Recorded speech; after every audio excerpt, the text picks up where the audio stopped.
All right, everybody. Good afternoon, good morning, depending on which time zone you're in. Thank you so much for joining us today.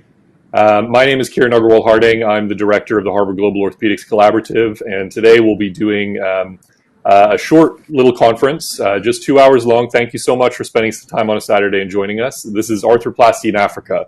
This is hopefully the first session of many that we will do on this subject. Today we'll be focusing on hip arthroplasty. So this project is in this conference is in collaboration with several wonderful contributors. Thank you so much to the Johns Hopkins Global Orthopedics team, especially Dr. Julius Oni, for contributing so kindly to this project. Also, World Orthopedic Concern, very grateful to them for their collaboration, and of course, Medall, which is a platform that we're all on today. And this program was really put together by a phenomenal group of people. All of whom are listed here: Bianca, Krishna, Yak, Raisa, Abdullah, Sam, and Sohail were instrumental to creating all of the lectures that you guys saw, all the flyers that were sent out, the emails, the coordination, collecting the cases for evaluation, for selection for case presentation. So thank you so much to the team at Harvard Global Orthopedics Collaborative and also our nonprofit organization, Sona Global. And today's session will be moderated by Dr. David Evans, who just recently graduated from the Harvard Combined Orthopedic Residency Program and is about to start his Arthroplasty Fellowship. So I'll actually hand it over to him to take over from this point forward. So thank you so much, everybody, for joining. David, go ahead, take it away. All right, I'll just pop over.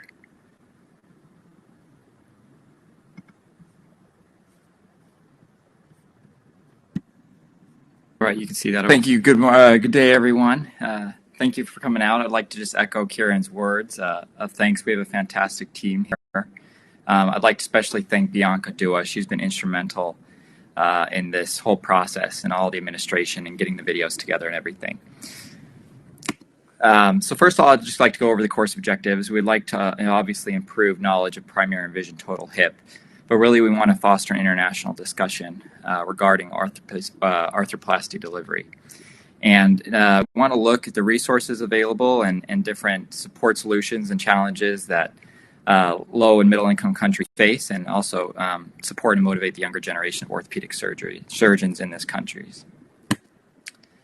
Regarding the course structure, as you've seen throughout the week, we've had self-directed learning with lectures online as well as articles associated with them. And then these will be available in the future moving forward if you weren't able to catch them all. We'd like to thank all of our recorded lecturers for their time and their dedication to helping this be a success. In terms of agenda, today we're going to have 2 keynote speakers, as well as each lecture will be 20 minutes in total, 15 minutes of lecture, and then 5 minutes following devoted to Q&A sessions. Here are our featured lecturers today. We have Dr. Samuel Hailu, as well as Dr. Kwame Mwafulira. And then our 3 presenters, Dr. Lepondo, Dr. Nadasi, and Dr. Kanadu Yaboa. We also have some faculty here today to help us with discussions. We have Dr. Barretts, Dr. Gregoria, Dr. Morena, Dr. Oni, Dr. Wickstead, and Dr. Woolley. All right, I'll go ahead and now pass it on to Dr. Sami Hailu for his first keynote address. Hello, everyone. Thank you for having me, and thank you for Kieran and all the team who worked hard to make this happen. I think I hope this is one of the many more work that we're gonna do together, and I look forward to working with all of you together in the coming many more years. Can you see my screen? Okay. Not yet, Sammy. Not yet. Okay. Let me see. But thank you. I share your sentiment. Thanks for that intro. I think Kieran gave me, an assignment to give talk about, mainly a little bit of what's going on in Ethiopia, and so I'll tell you a little bit of the story behind hip replacement in Ethiopia, and then I'll tell you, my pathway to where I am now. and the challenges of what I faced and what people could learn from the things that I have come across. So I don't have anything to disclose, and that's me. And I'm a trauma and arthroplasty surgeon at Black Lion Hospital, which is the main teaching hospital in Addis Ababa, under Addis Ababa University. And I did my orthopedics residency in Black Lion Hospital, and then I did my trauma and arthroplasty fellowship at University of Toronto, Sunnybrook and Holland Center. And that was back in 2015. So it has been since 2016. I've been back, and I've been doing mainly pelvic acetabular trauma and hip and knee replacements. And then I'm also the head of the trauma unit at Black Lion Hospital, and I chair the fellowship program.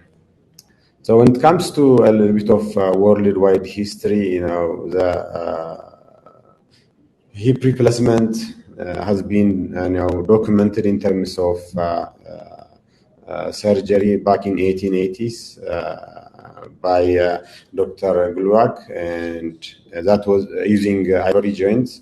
And then the successful hip replacement that we know in the 1950s by Charlie. And when we come to Addis, I've been looking for various available resources that I could find, and the documented one, I stand corrected, but so far what I was able to find was we had a Cuban visiting surgeon who was in Ethiopia in Black Lion from 2004 to 2007. So 2004, I was basically a first year medical student in Black Lion Hospital. So he was there. Basically, I was in the hospital when this was being done. I was not in the OR, but I was in the hospital doing my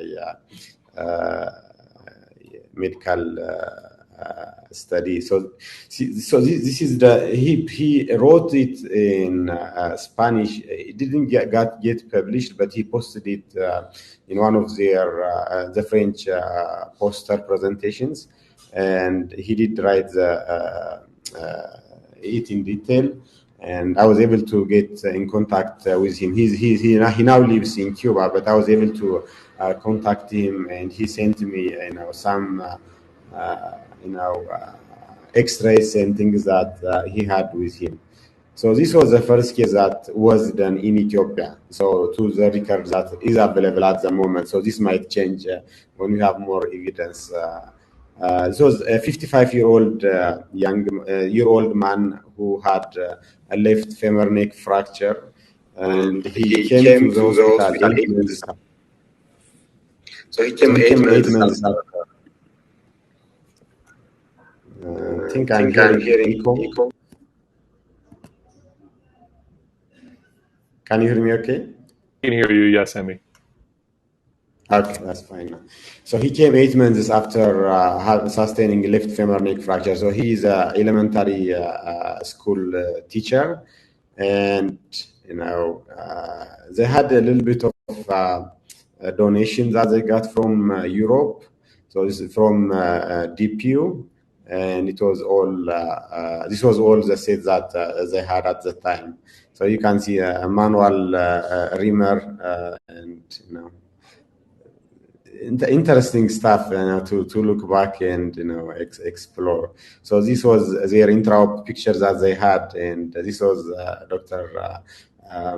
Raphael showing the residents back then doing his first hip replacement surgery. You can see the eagerness of the people and the residents around him. So this was 2004 in October, basically. And this is his immediate post-op X-rays that he shared with me.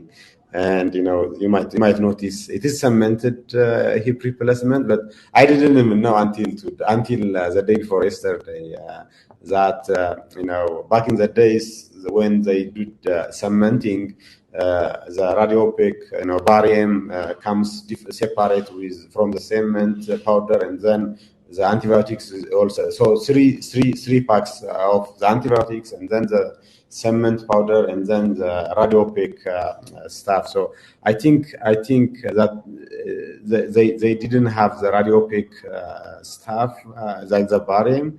That's why we don't see the cement. But he said the cement was also near an expiration date, so that could be the reason he cited. But I don't know. But this was the recorded first case that was done in Black Line Hospital, and he was also able to send me a video of it actually. So 2 months after his left hip replacement, this was.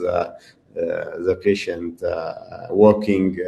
So this is a corridor in the ground floor of Black Line Hospital in the main building.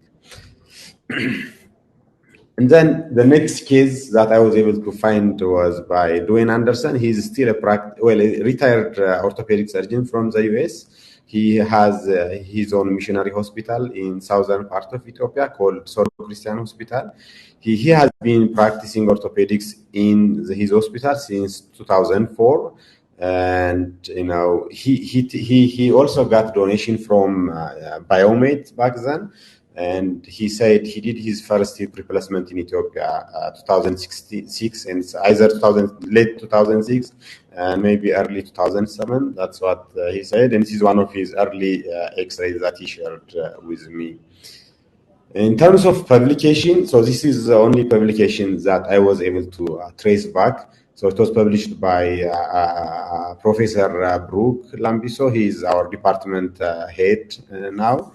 And Eric Gobson, he's a practicing surgeon in the US at the moment. He was orthopedic surgeon back then. So they started doing hip replacements in 2009. So this is a publication that they had in 2017 at Q. Then we had a campaign again with a visiting surgeon from Ethiopian visiting surgeon from Nevada, and that was 2011. So they did. This time I was actually a second year orthopedics resident, so I participated in this, and along my travels I had some query about. Addressing the issues that we see in Ethiopia. And as a resident, I was able to travel in different places. And, I realized back then I wanted to do trauma and then to address some of the complications, the late presentations that we see. And I knew I had to do arthroplasty training as well. So I traveled to Toronto and did my fellowship, and I returned after a fellowship in December 2015. And it was until after a year of my return, I was not able to get any prosthesis to do any hip replacement. But there was a visiting surgeon who came from Norway. And, after fellowship, this was our first hip replacement that we did together. And in Norway, pretty much the universal practice that they had is, reverse hip reverse total hip. So they do cementing of the acetabular side. So this was the first case that I did with him after my fellowship. And then after a year of doing this in private, so there was one center where there was availability of J&J products. So I did a few cases there. But after a year, we were able to get donations from Zimmer Biomed Seattle. It was organized by Alexis Falikov. He's a spine surgeon practicing in a Swedish hospital there in Seattle. So in 2017, we had a campaign, and in a week's time, we did about 220 total hip replacement, including one bilateral knee replacement that we did with him. And this was a bilateral hip replacement case that we did using anterior approach on a regular table. So this was exciting moment for me. So I did the right side and he did the left side. So he showed me how to do anterior approach on the left, and I did it on the right on the same case day basically. And then, 2018, he actually came back on the same month in November. He brought us a second set of hip replacement, and then until COVID came, we were able to get annual replacement of joint products from Zimmer Biomet donation, basically, and the patients get free of charge. The only thing they pay is for medications, and then some of the things that they might like drape, things like that. So in the first campaign that we did it using a closed drape, but we had infection, one superficial infection that we were able to treat with oral antibiotics, and then we had another deep infection that we had to do two-stage revision. So after that we stopped using clothes and we started using disposable drapes. So those drapes the patients buy along with some of the medications that they use. Otherwise, we don't make them pay for any of the joint replacements or the surgery in Black Lion Hospital. So we were able to do it until a couple of years back on a regular basis. But after COVID came, things changed a little bit. So this was one of the cases that came to us 4 years after he had acetabulum fracture with end-stage post-traumatic arthritis. Karen, can I ask a couple of the faculties what they would do if they had this case? Sure, I don't see why not. Any of the faculty, if they have the ability to unmute themselves, please go ahead. Yeah, I mean, obviously, this is Dr. Julius Oni, by the way, from Johns Hopkins. I'm happy to be here. On that right side, obviously, there's significant deformity of that acetabulum. And in this particular case, I'll probably just use a jumbo cup, but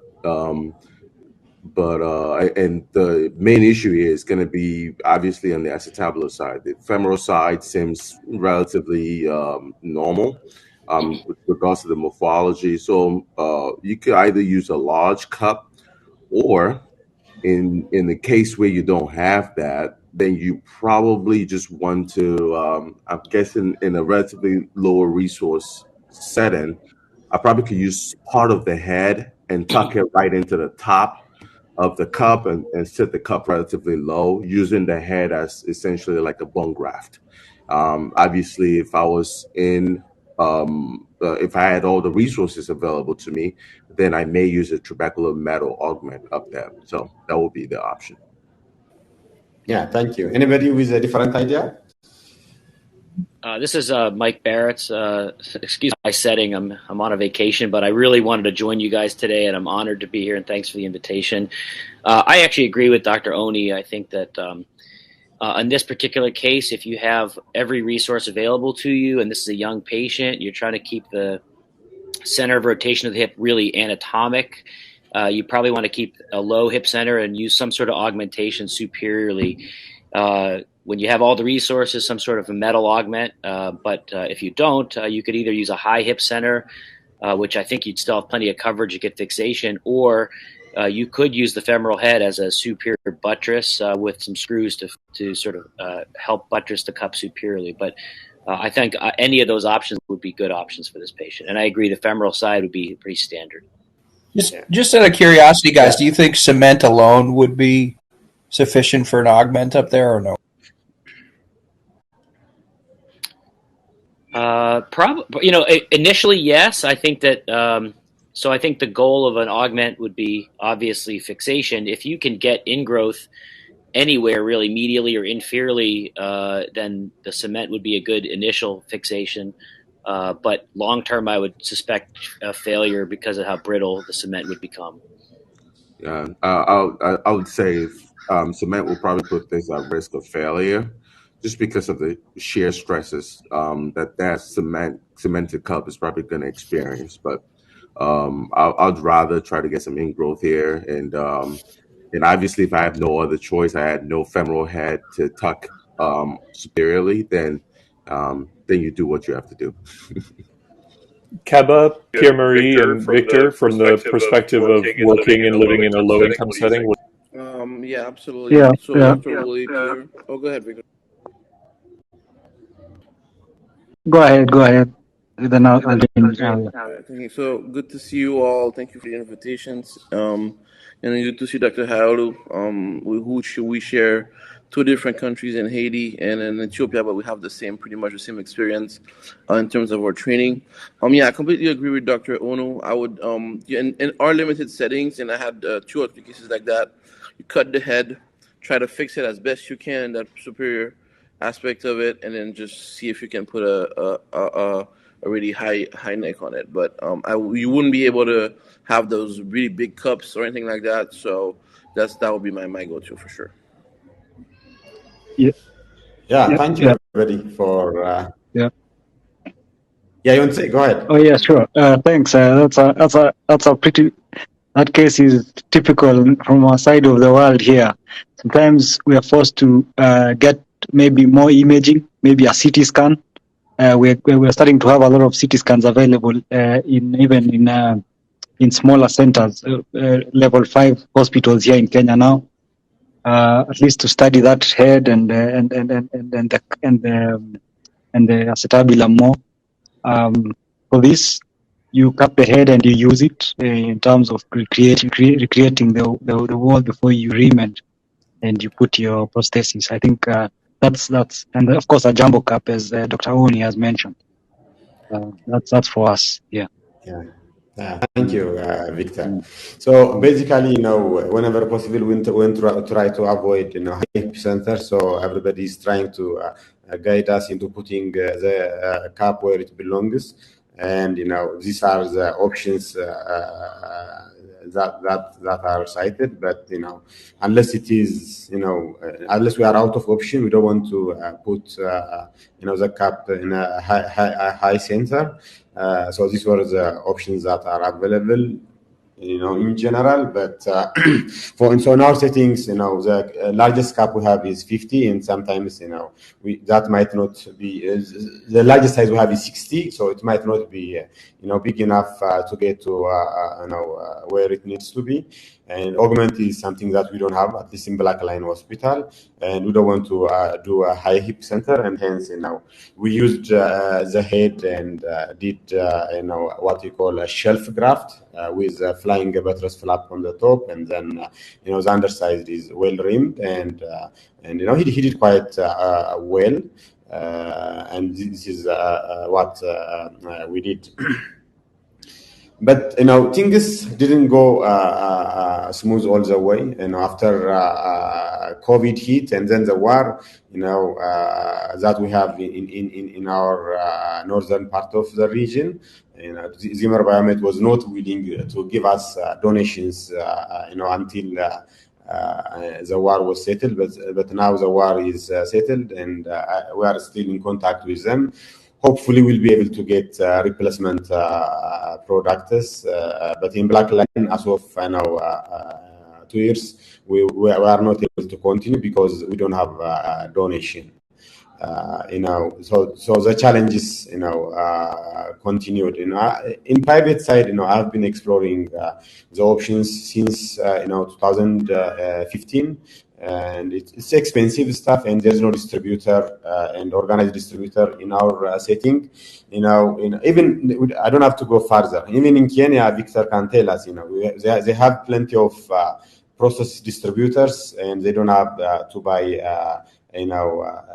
the set. So in our setting, we have to buy the set, and then we have to buy inventory, and that's the only way we can provide these services. And to get sustained supply of things is quite a challenge. And now foreign exchange, getting US dollar is also quite a big challenge in our setup. So after doing few cases in the private setup that I told you earlier, when I started doing this, there was no more option of sizes, and I had to look for my own option, and then I bought my first set of implants. And I have to keep a bunch of inventory in my store to start doing this in private. So this was one of the first cases that I did using my own purchase supplies basically, and things got better in private setting afterwards. And there were some peculiar things that we noted in our settings, and probably it's the same in majority of African settings. Even was 40% of all the patients that I did total hip in private setting were related to avascular necrosis, and majority of those patients actually need a bilateral hip replacement. And these are young group of patients, and so my inventory basically shifted to ceramic in private setting, and then I wanted to have more experience with the direct anterior approach. So I traveled again to Belgium to have a better exposure in direct anterior approach, and I came back in Belgium. So the first case that I did with bilateral hip was in 2018. And this was my first ever anterior approach to do after getting appropriate direct anterior training. And all the approaches that we did in Toronto was lateral. So this was another experience for me. So when I came back from Belgium, I came with EasySuit, Made Vision EasySuit drapes. And I started doing anterior approach with this was my first ever bilateral hip replacement after my further training. And then this basically became the routine. Whenever we have a bilateral AVN, young patients, good hemodynamic status, otherwise okay. So I do bilateral hips, and the other thing that is more useful, it became handy. The anterior approach also became handy in even earlier cases when we have stage 2 AVN on the contralateral side. I am able to do one side total hip and the other side cord decompression with bone marrow installation. So anterior approach has really changed the way I practice hip replacement in Ethiopia. However, the challenges continued. So again, we had a distributor which was basically helping us in getting supplies. They basically sell us the whole inventory, but it became expensive because the profit margin increases twice because they supply us, and then the hospital has to have a profit margin in the distributor. So that became quite expensive for patients even in private settings. And then the foreign exchange, even for the profit that we pay for the distributorship that we had locally, we had to pay in forex, which is quite constrained. So for me, the way forward was to establish my own company. So I established my own importing company called Addis Ortho, just to make sure that we have available sustained supply with which can provide an affordable products. And then I grew up my inventory with various options. So now I have like 3 different companies supplying me to provide for patients. So most of the patients do not necessarily afford the bigger companies that we know of. So now I have a good quality low cost supply of products, and we are doing that. So this is one of the cases that I did with a good supply, a good product supply that I was really happy with much more affordable for patients. So these are my mentors that I would like to thank. So Marco Nuzianen and Richard Jenkinson from University of Toronto, And Professor Christopher Corton is from Belgium. He's the one that taught me how to do anterior approach on a regular table without having to do, extension of the hip or extension of the table, or using a traction table or anything. So I'm indebted, and I'm grateful for their teaching, and then I would like also to thank Alexis Falikov, who has been keen in supplying our supplies for hip replacements in Black Line Hospital. And I would like to thank also Dr. Rafael, who was the pioneer in our setting to start this service in Ethiopia. And one of the supplies from Alexis comes through Resolute Health in Seattle. And we'd like to thank also the Ministry of Health, the Ethiopian Food and Drug Administration, and our home hospital, who have been supportive in providing this. And through the organization that I established, the hope is that we'd like to have a foundation alongside of it, and those patients who are happy with the service that they got are willing to donate for patients who cannot afford. And we like also to collect some funds and expand this service for patients that cannot afford these expensive procedures. We are willing to volunteer. It's really mainly the sustained supply of things that are lacking. So these are some of the things that are in my armamentarium, and we are trying to address the issues that we have in Black Line Hospital. Thank you, everybody, for listening. Back to you, Kira. All right. Thank you, Dr. Hailu. That was wonderful. For me, it was inspirational to see how you took your experiences from Toronto and then realized the supply chain issue and created your own company. Just like to remind everyone, you can put all your questions in the chat if you have any. For now, for the interest of time, I forward Dr. Violet Lupongo in Tanzania, looking at a case of complicated primary THA.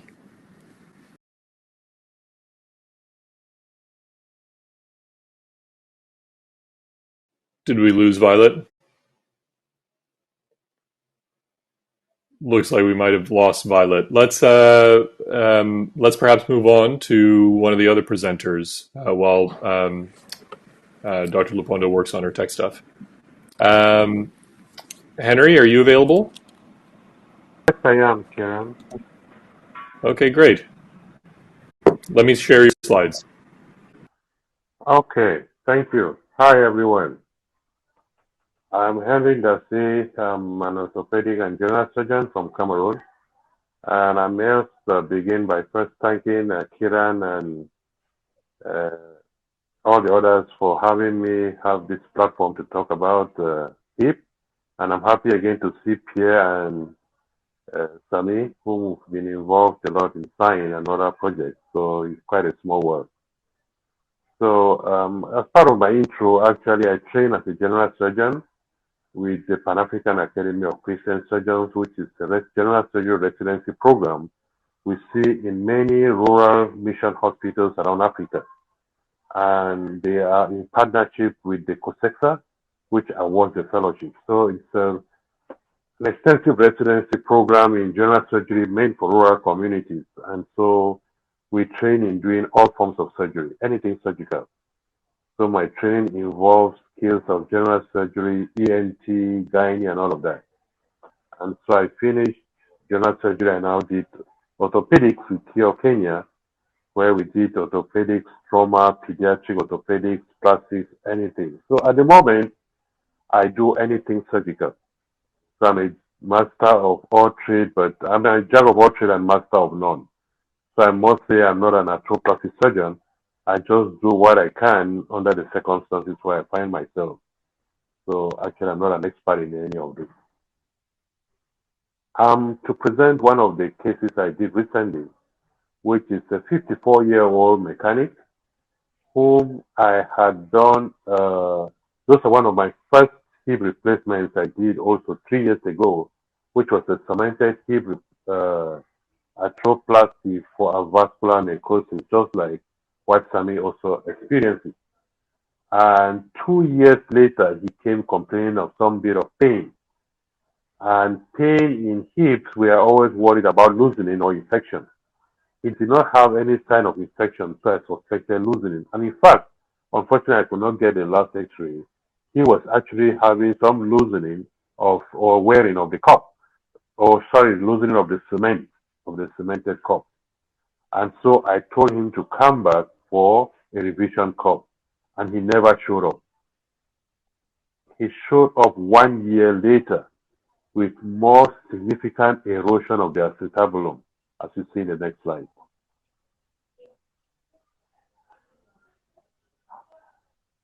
The next slide. Um, so this is what he now presented with over a year later. The cement had eroded into his acetabulum significantly, and I also saw some wearing of the stem as well. And so we've been communicating about this all along, and I told him to come. I never expected what I saw. What was I to do? My greatest suspicion was that he not only had maybe a fracture, but he also had an infection. Because at this time, he was on morphine, on tramadol, and he told me he couldn't sleep. He was in non-remittent pain. And so when he came and said he was ready now for the surgery after raising some money, I now told him he definitely had an infection. Now, if he didn't have an infection, it means I had to revise the cup. I didn't have such a jumbo head to give for his acetabulum. He already had surgery, so there was no place for using the femoral head as a graft. So I had one of the implants that could be a femoral cemented stem. I had to try to get the largest cup from the non-cemented company which we're using, which was the 70 millimeters. They didn't have an augment in their system. And so I told him, I suspect there is an infection. And my surgical plan was, after doing the pre-op workup, I had a normal PVC, he had a normal ESR of 6 millimeters. I could not see any infection, obviously, by my limited investigation. But I definitely saw loosening. I turned down doing the case. He pleaded with me that if it's just to take out the implant for him to have some relief of pain, he will be better off. And so my surgical plan was to do as such. Next slide. So in terms of my planning, I knew I was going to take out the implant because he definitely had infection. But if in case there was no infection, I already had standby the largest cup that the company had, which was 70 millimeters. I also had a revision stem, which was cemented, because there was no way to use a non-cemented stem, from my understanding, from what we had of the femur. Everything was essentially eroded, and there was likely a fracture. So when I got in, I went through the standard procedure approach in order to get adequate access. And lo and behold, intraoperatively, it was just clear joint fluid and fragments of cement. We aspirated the fluid and immediately sent for a cell count, which was within normal. I think it was less than 10 or 15,000. So I took the risk that he had no infection based on our preliminary findings. I would like to be educated more on that. I depleted all the cement that was possible. And the trochanteric area was essentially loose because he had a pathologic fracture. He had just a thin layer of cortical bone left. So what we did was we got an iliac crest bone graft after debriding the acetabulum, and we were able to wedge the iliac crest bone graft superiorly. But if we look at the X-ray, if we could back out it, we could go back to the 6th slide so that we could just concentrate. If you look, there was a superior subluxation of that cement, of that cemented cup. So I saw his acetabulum was a bit there. We had an inferior space, which was an advantage for me to be able to read more inferiorly, and with the graft up, I was able to get a press fit using a more inferior reaming. We can go back to our seventh slide now. And with that, I was able to get a press fit, which was really stable, and we were able to put 2 screws in. Next slide. Our digital machine was bad first off, but this is what I finally got. When I saw the stem, I decided to fix the stem with a standard large size 4.5 plate. I didn't have any other standard plate that we could use, and I bent the superior part. But after I did that, after the reaming, there was no way to put the stem because of the screws, and there was little anchor because the cement, the cortex was very thin. So I first placed the proximal and the most distal screw sideways so that I could have my stem in, and I threaded the holes which I was going to put my screws. Then I loaded it with cement and quickly put the stem. Then I put in my screws to interdigitate in the cement. In that way, I could have a good fixation of the lateral wall. So I hope it can last for many years because those screws are embedded in the soft cement and the cement hardened up with the screws in place at the same time. And he was able to have quite a stable fixation. Next slide. And so the patient came to see me 6 weeks later. He was pain-free. In fact, he told me he had stopped all his pain medication. The next slide will show you see him walking. I don't know why it's rotated. Right. So that's him walking. I don't know why he has that external rotation. Maybe somebody will explain something was wrong with my technique. And this is 6 weeks follow-up X-ray, and he is pain-free.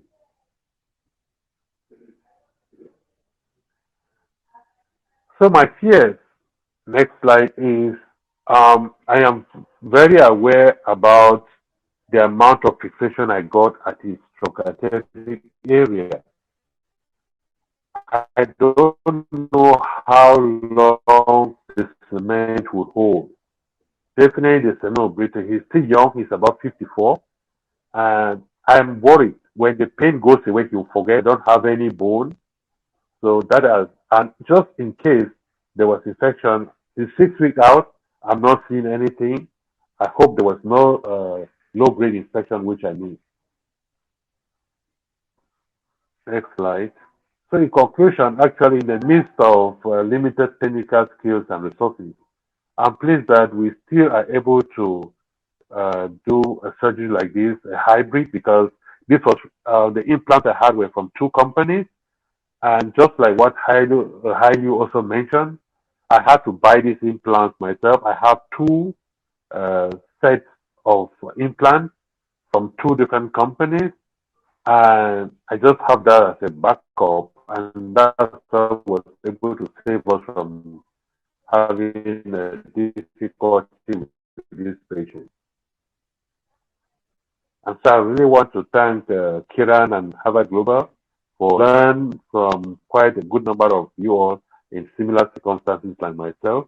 And a friend of mine, and also a friend of Kiran, Linda, and Jonathan Ha, and the Darwin Project, who supported me in getting these implants, as well as my hospital team, my other colleague surgeons, whom we all thought through these cases over and over, and we actually gave up, but I was happy that I told the patient I would definitely not make it worse. I would definitely only make it better or make the situation a bit better without much pain.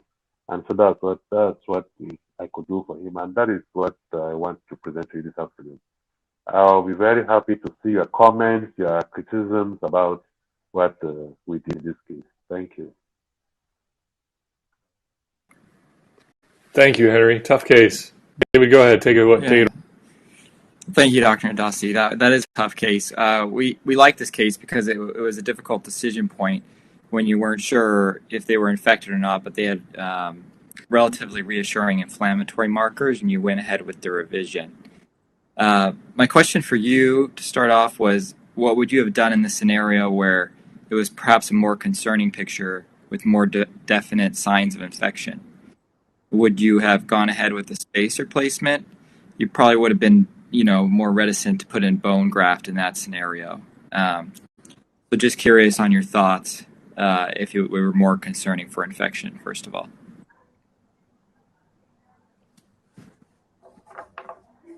Yes. If I found infection, I had two options. I had the osteomorph prosthesis, which I had standby. My plan was to coat cement around it and then implant it, and then deposit a lot of cement bits around it and see if that would do something.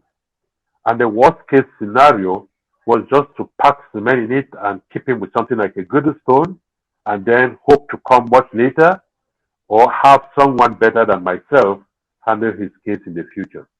But my plan was to make sure I have cement spacer with Vanco and clindamycin in the cement. Yeah, sorry, I have one question. Hello? Yes, please go ahead. Leopoldo. Yeah, thank you, Dr. Henry, for a very wonderful case. But what I was looking at, I think the proximal part of the femur, there was significant bone loss. And I was wondering, how did you manage to put back the prosthesis and then put a plate and fix the fracture? Did it have a lot of bone stock, so to speak? So to me, I was wondering, maybe one could do, with absence of infection, one could do a proximal femoral resection and use a proximal replacement stem.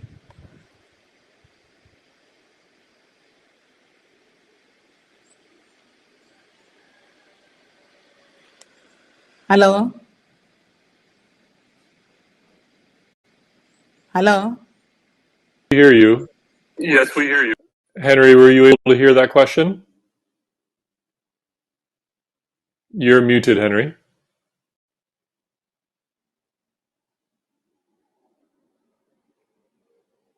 Sorry, I didn't hear it. The question, Henry, from Dr. Lepondo was whether you would consider doing a proximal femoral replacement. Because of the massive bone loss, I feel like there is, unless I'm not seeing carefully the X-ray.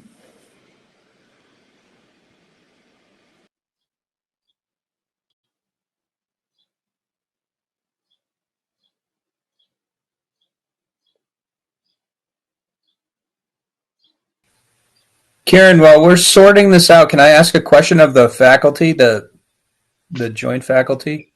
Yeah, sure. I have this is a curious case in that the poly clearly showed, very significant wear. And I'm assuming that if the cultures came back negative and it wasn't infected, that what we're looking at here is, an inflammatory reaction potentially secondary to the poly wear. And I'm wondering, is this a case of bad polyethylene, or is this a case of the cement getting loose and then the poly wearing irregularly? I'm just sort of looking at the etiology of this massive bone lysis, and it, in the presence of that very significant poly wear, I'm just wondering if the fundamental underlying problem here isn't bad poly, and is that a problem that you see, particularly given that you're using lower cost implants? Is this a quality control issue on the supply of the poly, or what do you think is the underlying etiology of this massive inflammatory reaction? So Dr. Woolley from Haiti, thank you for the question. I think that's a really good question. I have had a similar experience less than 2 years out with really bad polyethylene. So I think that you touched base on, I think Sammy also touched base on that. Some of the implants companies who are advertising in many parts of the world are low cost. And oftentimes you would have that issue because of the use of low-cost implants. So that's a really good point that you touch base, especially that we've had that experience here in Haiti. So that's really critical to kind of know which implant you're using.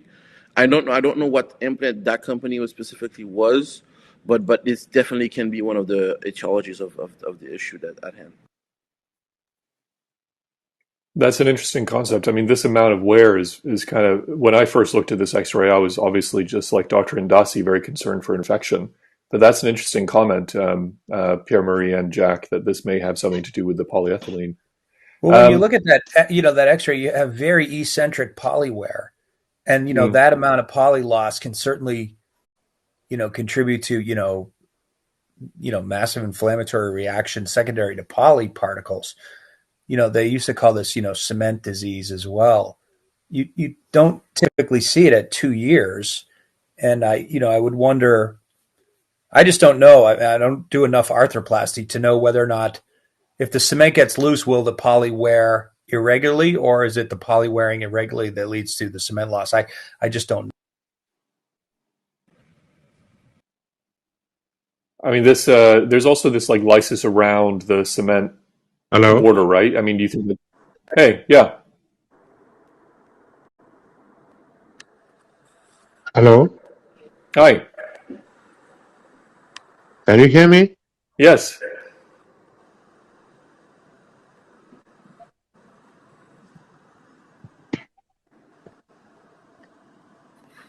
We can hear you. Okay. Actually, the poly was not worn out. There was no wearing out of the poly. It is the cement was very much intact on the poly.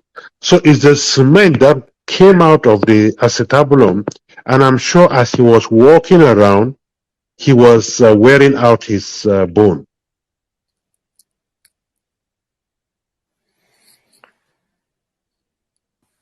Well, the interesting thing, Dr. Ndasi, on your films, I mean, this is a great case. You did a beautiful job on reconstructing that thing. But when you look at that original film, you can see that the head is a lot closer to your metal ring. I'm presuming that's the metal ring inside the poly, which, that polywear can be on a millimeter or a micromillimeter level, and you can get significant volumetric poly loss, and it may grossly look okay. And Okay. I just, when you look at that X-ray, it's hard to imagine that head being as eccentric in that metal ring, as it is, and not have significant polywear. Again, I'm not an arthroplasty guy. I don't do this regularly, and I'd like to hear from some of the arthroplasty guys, what they think. But it looks to me, Henry, like you've got significant, quite significant eccentric, wear relative to that metal ring that they provide you in the poly. So just to give some perspective as well, I mean, I've had two sort of similar.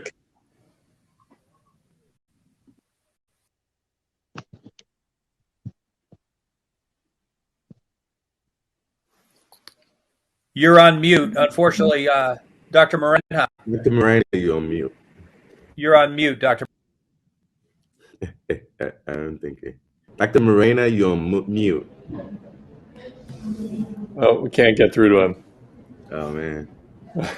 That's okay. I'll send him a message. Keba, can you hear us? You're on mute. We couldn't hear what you said. Sorry, I thought I was audible. Yeah, I was just saying I've seen two similar cases that I had, and I don't know if Henry had asked specifically. The patients both presented with very early loosening of the cup, and it was further questioning where they mentioned some trauma where they'd fallen.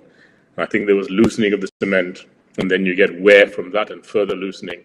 And when you open them up, they had a lot of linear wear in the poly as well, which may have either been because of the trauma, but also because of the change in position and where they were point loading on the poly. And I think that does sometimes cause it as well. I've had two of those. So in this case, it's the poly getting loose or the cement getting loose leading to the poly wear, not the other way around then. Yeah, that's interesting. Very interesting. Julius, do you have experience with large amounts of cement like that? Does that contribute to it? Like in the last case, we were suggesting using cement for filling. The microphone button has a bit of a delay, it seems. Yeah. Thanks for that question, Dr. Risted. So I see your point, certainly. obviously you're looking at that X-ray. And oh, by the way, Dr. Ndasi, excellent work. Much props to you for making a beautiful tasting lemonade out of those lemons. To your question, Jack, I think obviously when you look at that X-ray, you think in infection from the start, but it seems like from the workup there was no infection, and to everybody's point from earlier, that could have been just massive osteolysis. Certainly, who knows what came before what? Was it the where that came before the loosening or the loosening, and essentially the vertical orientation of the cup that accelerated the wear. It's easier to play Monday morning quarterback, but I mean it's certainly difficult to determine what came before what. But if we truly don't think this is a low-grade infection or that infection was absolutely ruled out, then that could also just be osteolysis. The scalloping that you see in the proximal femur certainly was consistent with some of the worst osteolytic cases that I've seen. And certainly the fact that that osteolysis or bone loss essentially led to significant weakening of that proximal femoral bone and subsequently leading to fracture kind of goes along the line of the thinking of osteolysis. So I think incredible work was done. I'm just like Dr. Ndasi said, I'm still worried about that stem because obviously it seemed like only the proximal part of the stem was cemented. So and the distal part of the stem is still uncemented, even though it's designed to be cemented. So, but I mean, incredible work was done, and I certainly hope that patient continues to enjoy for a long, long time. So, speaking of, I'm sorry, just for a second, Sammy. There was a question that Violet asked earlier that I didn't want to ignore, just because there were some technical issues that we had, and it does also speak to what Julius just mentioned about the osteolysis. And Sammy, maybe you can also answer this from your perspective. She brought up the concept of the proximal femoral replacement. Now, I think Henry wasn't able to answer the question, but I'm sure he would probably say that the access to a proximal femoral replacement in his setup is very challenging. But I know that Dr. Lupondo does a lot of oncologic reconstruction, so perhaps she has a mechanism for having access to those devices. I'm just curious if that was something that our colleagues working in a high-income setting would have thought of in this kind of case, and our colleagues working in low-income settings. Is this something that you ever are able to consider or factor into your practice? Well, not at least not for me. I think even if I had the option, I would still try to avoid using it anyways. But one of the things that I wanted to raise is from my African colleagues or pair, do you guys use non-cross-linked cemented caps? Could this be, an non-cross-linked and low-cost cap? Sorry? Oh, I was muted. We can hear you. No, I didn't hear the question because my mic was muted. I've just opened it up. No, I was wondering. Can you repeat the question?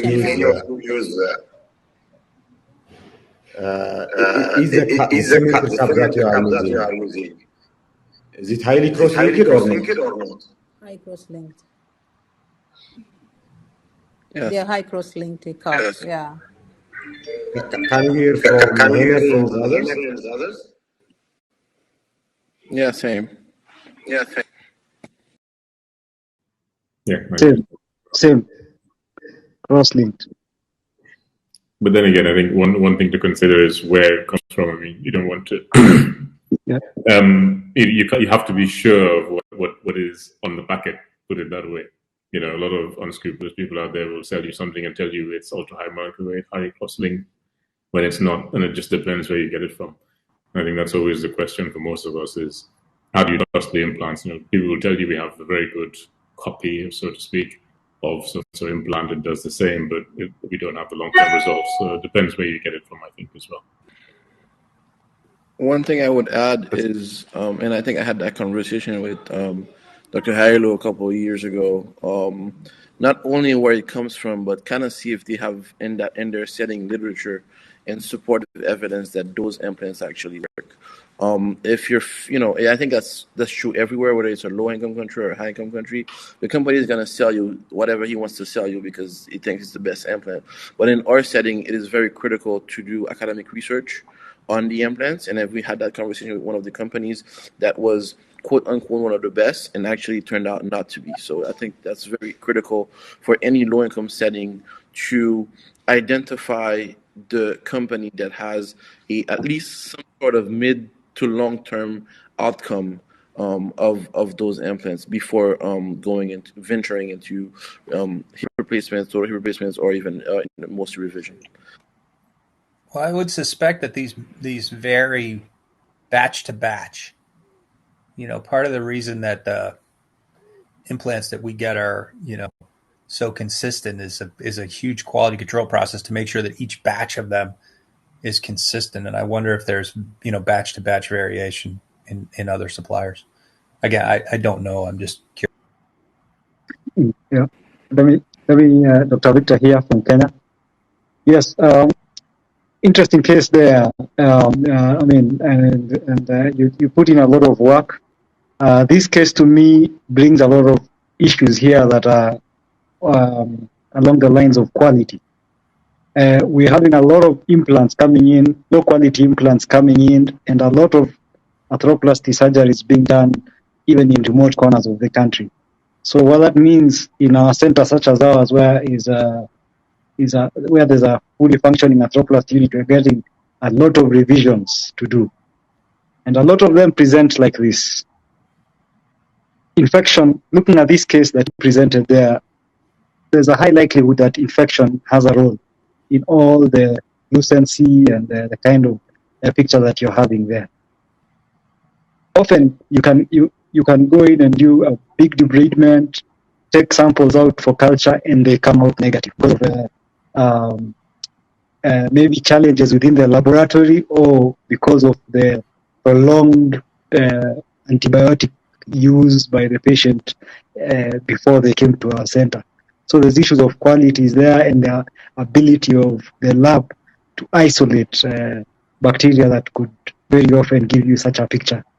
Again, implants, as one of our colleagues has mentioned there, you can have a box saying this is the best polyethylene you can get, cross-linked, top of the range, but if you subject it to quality checks, I doubt 100% of them would meet what is written on the box. I had a similar issue a few weeks ago where I came across a box with a QR code, which I scanned, and it opened for me this is just a box I ran into, and it opened for me a link from I don't know where, but that shows that there's a lot of quality concerns, especially in our part of the world. And this has made me, in the center that I work now, where we've established an arthroplasty unit, to follow up whatever comes and try and collect whatever information regarding that implant that was placed in order to try and evaluate in the future how where quality issues regarding the implants, of course, other issues such as technique and all that would come as well. So this is an interesting case. When I look at this case, I see a lot of opportunity for us, especially in this part of the world, to look at our systems. Yes. Great points, Victor. Thank you. There are a few questions from the audience here. David, do you mind just reading them? Because I think I have a bit of an echo coming from me. Yep.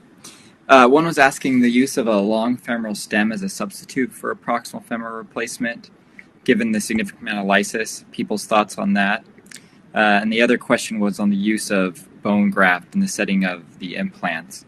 Does the nature of the implant affect the potential risks associated with the use of bone graft.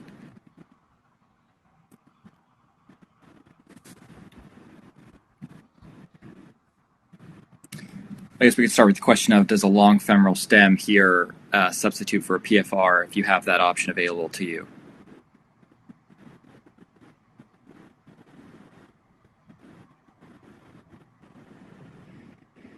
I guess the question is for Dr. Ndasi, correct?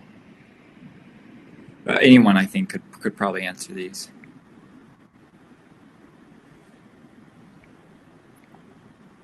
I mean, for the person who asked the question about the bone graft, right? Is that the first question? Yes. Okay. I mean, I'm not really sure about. I mean, in this particular case, where I'm very highly suspicious of infection, despite the results of those studies that were done astutely by Dr. Ndasi. I certainly don't think that you want to take any, allograft and add that to the mix. Obviously, some autograft, either from Iliacrest could be potentially an option, but what it did on the cup side was pretty awesome. So I certainly don't think that you can fault that at all. On the femoral side, that remains the big concern. There is, how do you maintain the fixation on that femoral site? And I think Dr. Ndasi rightly identified that as a potential failure point in the near future. And I think just watching that patient over time is what's going to help with that.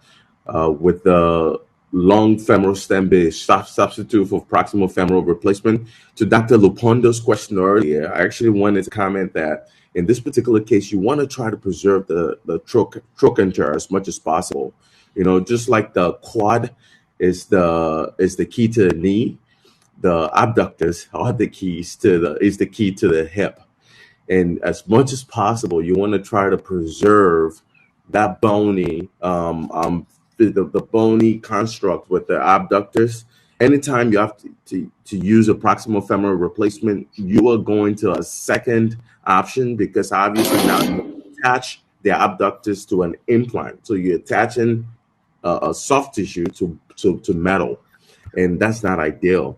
So in whatever way you can do it, you want to try to preserve that trochanter and try to do whatever you can to create some fixation that still maintains the fidelity of the abductors. So yes, long femoral stem in high resource settings, we would have used a cementless stem with great fixation in the isthmus, meaning in the distal or the diaphysis of the femur. But obviously that's an issue here. So to get those types of implants, and the great work was still done. Thanks. Thanks, Dr. Oni, for tackling that one. We'll go ahead and move on. Dr. Lupondo, are you available to share your presentation now? Yes, I think somebody was. I can share. Dr. Lupondo, if you just want to. Thank you very much for having this opportunity to be in this great forum here to learn about total hip replacement. My case today is about primary total hip arthroplasty in setting of infection. We all know that there is increasing number of total joint replacement worldwide, and we have an estimate of 500 million total hip replacement to be done by the year 2030. This is because of aging population, but also because of avascular necrosis. And in our setting, it can be either due to post-trauma, but in many other cases where you see bilateral osteonecrosis, is oftentimes is associated with HIV. So with the treatment that is given to this patient together with HIV itself, you find that this patient tend to have osteonecrosis that actually warrant a total replacement. And this by itself poses a challenge because of the immunocompromised, though we do them when they are immunocompetent.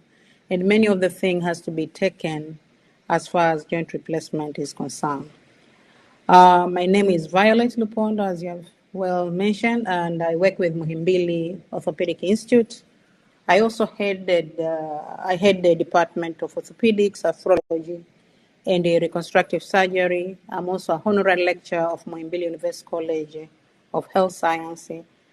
As one has very well mentioned, I am interested in joint replacement and musculoskeletal oncology, but we are not doing those fancy resection and replacement because of the constraint that we have in terms of first knowledge, but again, because of the implant that we don't have that are required for such big resection of tumors and then replacing the joint depending on where you did the resection.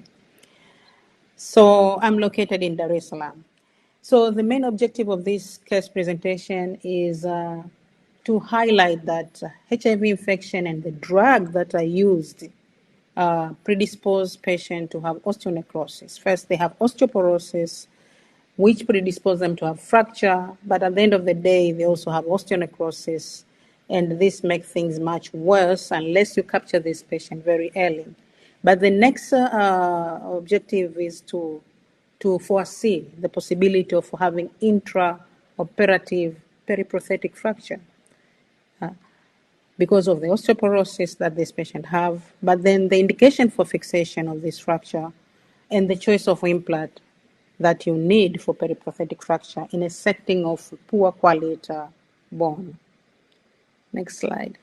So this slide is here just to highlight on how much joint replacement have we done this. We analyzed this data from the beginning where we started. We started hip replacement in 2004, and these were my senior who mentored me, to 2017 where we analyzed this data. And as far as hip replacement is concerned, you can see we had about 952 cases, and of this, majority are due to degenerative disease of the joint, but this chunk of people here, these are due to a vascular necrosis, and they are equally divided between post-traumatic osteonecrosis and AVN. So this is the burden of osteonecrosis that we have. So I'm going to share with you a case of a 61 years old man who presented to us like 3 months ago with a history of 3 years of pain on both groin that was progressive, and it was limping, and that was limiting his activity of daily living. And by the time we saw this patient, he was using a walking aid. He had no low back pain and had no history of trauma, neither diabetes, and no history of smoking or any history of using steroid. This is a patient who has been who has been diagnosed as HIV patient for 16 years, and he's a very good compliant patient. He started on ARV since then to date. Next slide, please. So on clinical examination, he had obvious tenderness on both hip, and he had atrophy of the gluteal muscle as well as quadriceps muscles. And the range of motion was restricted in both hip because of pain, and he had no flexion contractures. The Thomas test was negative. He had no tenderness on the spine. The power of both lower limbs were normal. And he had a positive passive straight leg raising test as well as a roll leg test was positive. Next slide.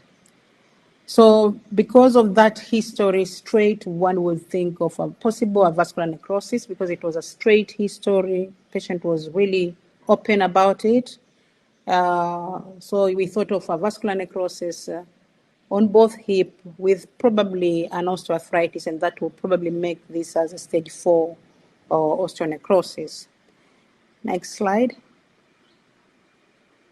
So this is X-ray. The first when he came, we did this hip, and this was like 2.5 months ago. This hip was much worse than what you are seeing on the right side. He had collapsed femoral head with osteoarthritis. You can see from this other part, there's thinning of the corticals, there's widening of the intramedullary canal, but also there's lack of the trabecula, and that indicates severe osteopenia with the collapsed femoral head and slightly osteophyte. I can see an osteophyte there, probably with coexisting osteoarthritis. So we did this hip. It was very uneventful surgery. We normally we use a lateral hardening approach. Some of us put the patient supine. Some of us, they do it in lateral position. But basically, we all do the direct lateral hardening approach. So the issue here is the risk point here is when you have done your capsulectomy and you're trying to dislocate the hip, this is the time when you are likely to have a fracture. And when you are doing the rimming of the femoral, of the femur, to get the size of the prosthesis that you're going to implant, this is again another risk point where you can have a fracture. So this is a time when you should be very careful. And when you do the trials and reduce, this is another point where actually you can have a fracture. So these are the points that you need to be careful so that you do avoid to have a periprosthetic fracture, especially with this patient who is prone to have this problem. So this patient went home without this other hip, and he was very happy. And we did allow weight bearing immediately on this hip, and he came 5 weeks later. He had no infection of whatsoever, and he came for another hip in another 4 to 5 weeks, where we had normal routine, the preoperative workout, and reviewed by anesthesia as our protocol. And this patient was fit for surgery with suppressed viral load, and the CD4 were high. And remember, this is a very compliant patient. And we did this right hip, and unfortunately, we had a periprosthetic fracture on the greater trochanter, which was undisplaced. And this was during grasping of the femoral of the femur. So we managed to come out without displacing the fracture. And again, the same standard of we did lateral hardening, supine position. Nothing has changed as it was in the first surgery. So we restricted this patient from weight bearing because we didn't want to overload the abductors. That would cause an aversion of the greater trochanter. And he's currently doing a sole touch and full weight bearing on the left hip. Next slide. Yeah, so I've talked about this. He was discharged after a week, no weight bearing, and he's ambulant with full weight bearing on the other side. He has no surgical site infection, and there's no limb length discrepancy.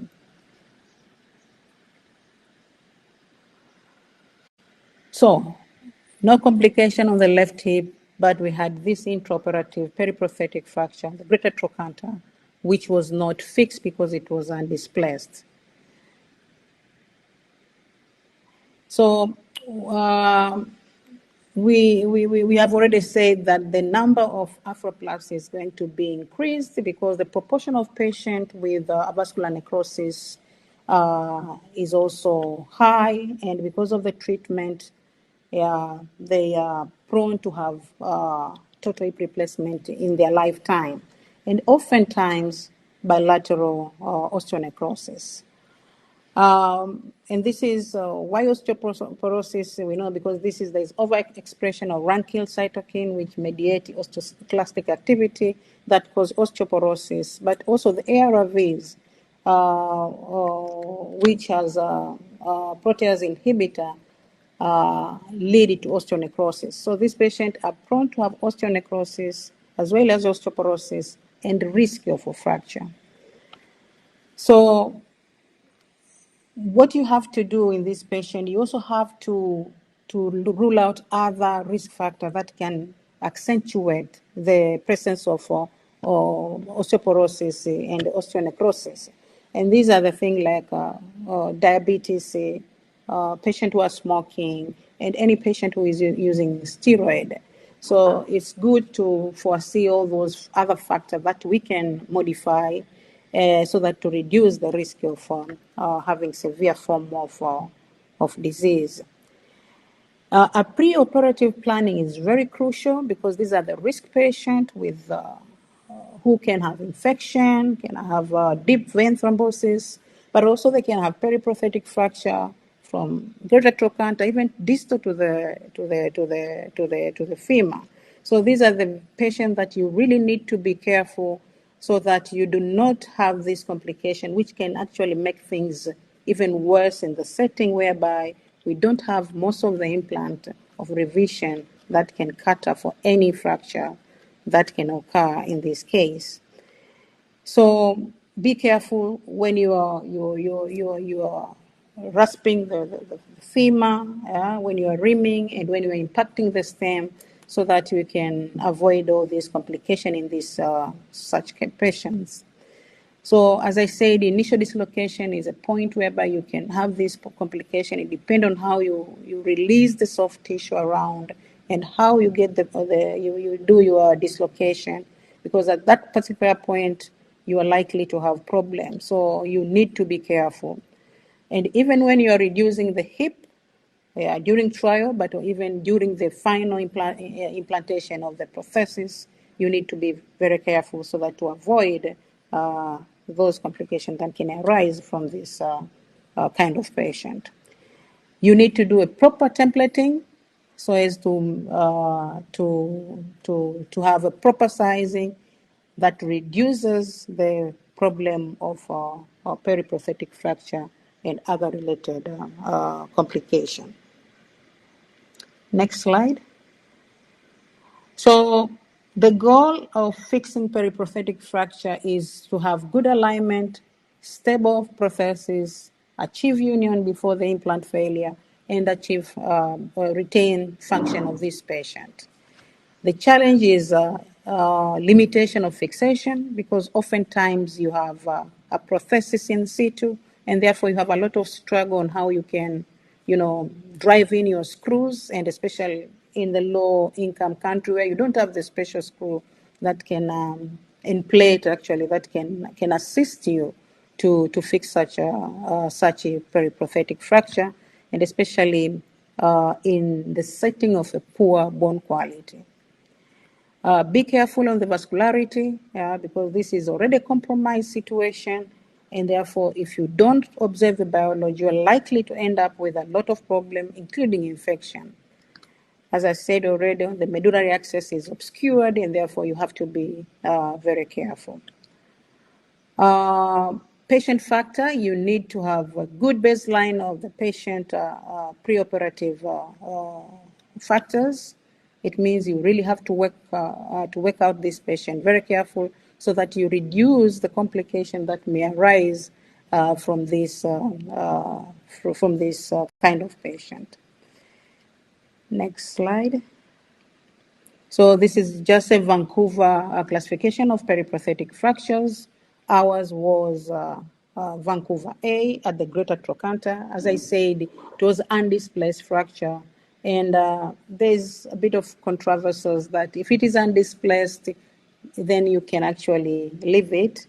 But if it is displaced, then you need to fix this fracture, either by seclage or cable wires, or a calc plate, a trochanteric plate, so that you can actually maintain the function of the abductors, which is very vital after total hip replacement. The next slide, sir.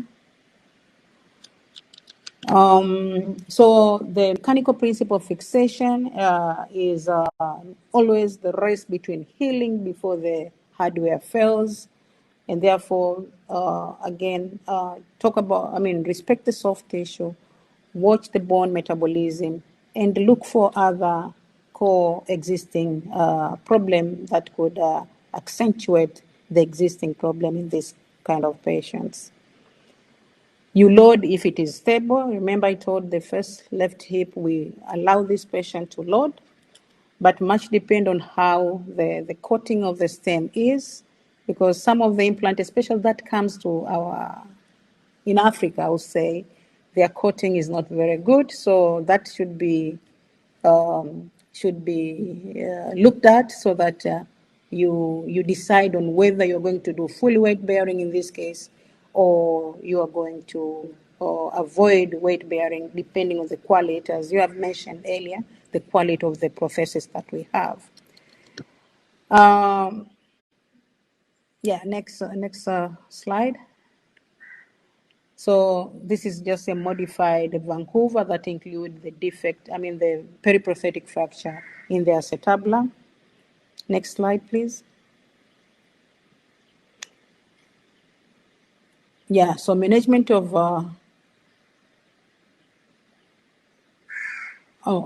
So post-op management, this is just a repetition again. If it is a stable fracture, or how do you decide to fully weight bearing? So there are other factors, but if you believe you have a good stem, the fixation was press fit, then you should actually allow fully weight bearing.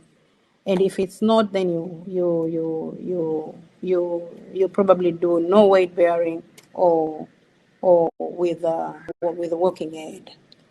Otherwise, you also do some isometric exercise to strengthen the muscle, especially the quadriceps muscle, the gluteal muscles, so as to improve function of this patient. So total hip replacement is on the rise, and the cause is not only degenerative disease of hip, which causes this, but also in young patients who are on treatment for other problems that are more vulnerable and are they are likely to have more complication as the patient with degenerative disease. So one should be aware of this problem, so as you take this patient with a bit of precaution so that you avoid some of the complications that can that can arise from this patient. They are prone to have infection, periprosthetic fracture, loosening, and many other complications that can occur. So you need a routine screening, identify some of the risk factors so that you avoid all these complications. You need to have a good surgical technique in order to halt all these possible complications that can occur.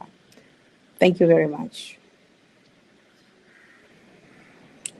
Thank you, Dr. Lupondo. We enjoyed this case because it showed how every case is unique, even within the same patient, going from one side to the other.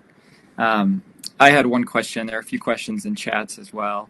You discussed fixing periprosthetic fractures. I was curious in Tanzania what options were available to you if say that troch had displaced greater. If you have cables readily available, or if you would plate it, or what your options are there. As usual, we don't have the full range of fixing the periprosthetic fracture. What we can use is just K-wires and circlage. We don't have cables, we don't have proper periprosthetic plates. We just use normal DCP plate, and this is oftentimes a problem because these are the patients that come with failures. So this is a problem that we face. Dr. Lupondo, there's in the chat from Mustafa Masai saying, great case, Dr. Lupondo. What is your cutoff point for the CD4 count to progress with a total hip?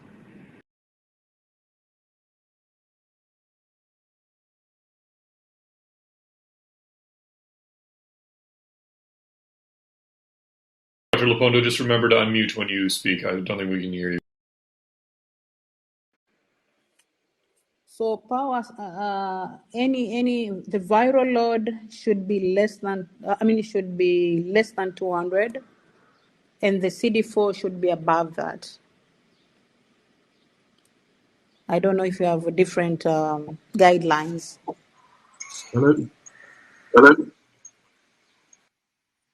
Any comments from the other faculty on that point about total hip replacement in HIV? Yeah, this is Dr. Kawemi Mafiro. I'm from Malawi.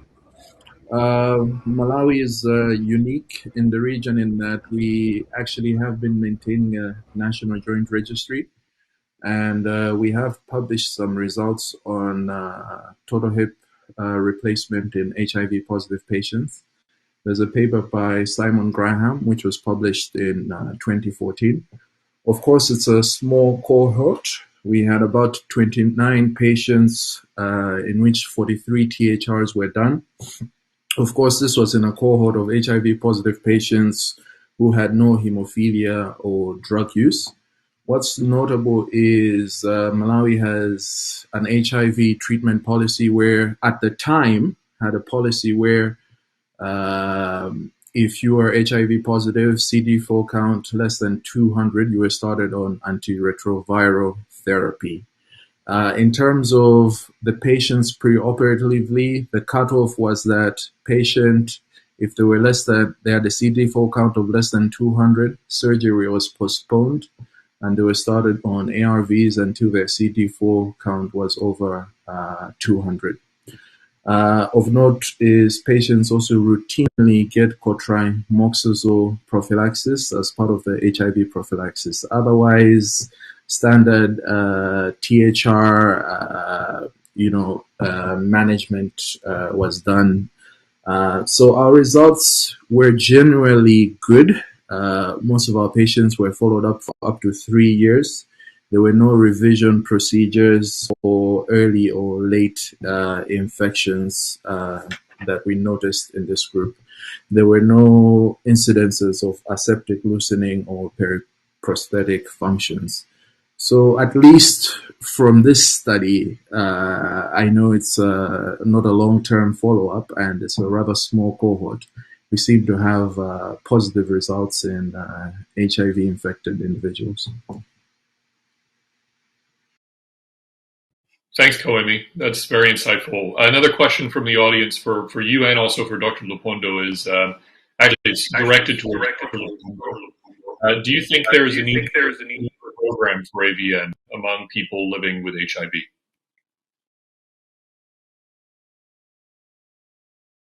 I didn't get that.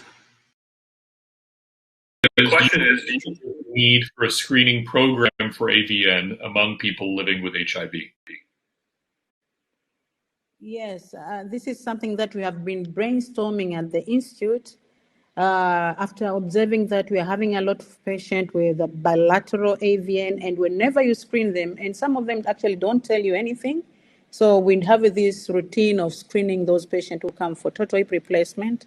So when you have a bilateral AVN, definitely it normally comes positive for HIV, and we thought probably it would be ideal to go to the clinic, to collaborate with our physician who are handling this patient, and probably screen and find out if we can have those early stage, you have those patients with early stage AVN, like stage 1 and stage 2, where you can probably do something. And I was wondering whether the biphosphonate have a role in this.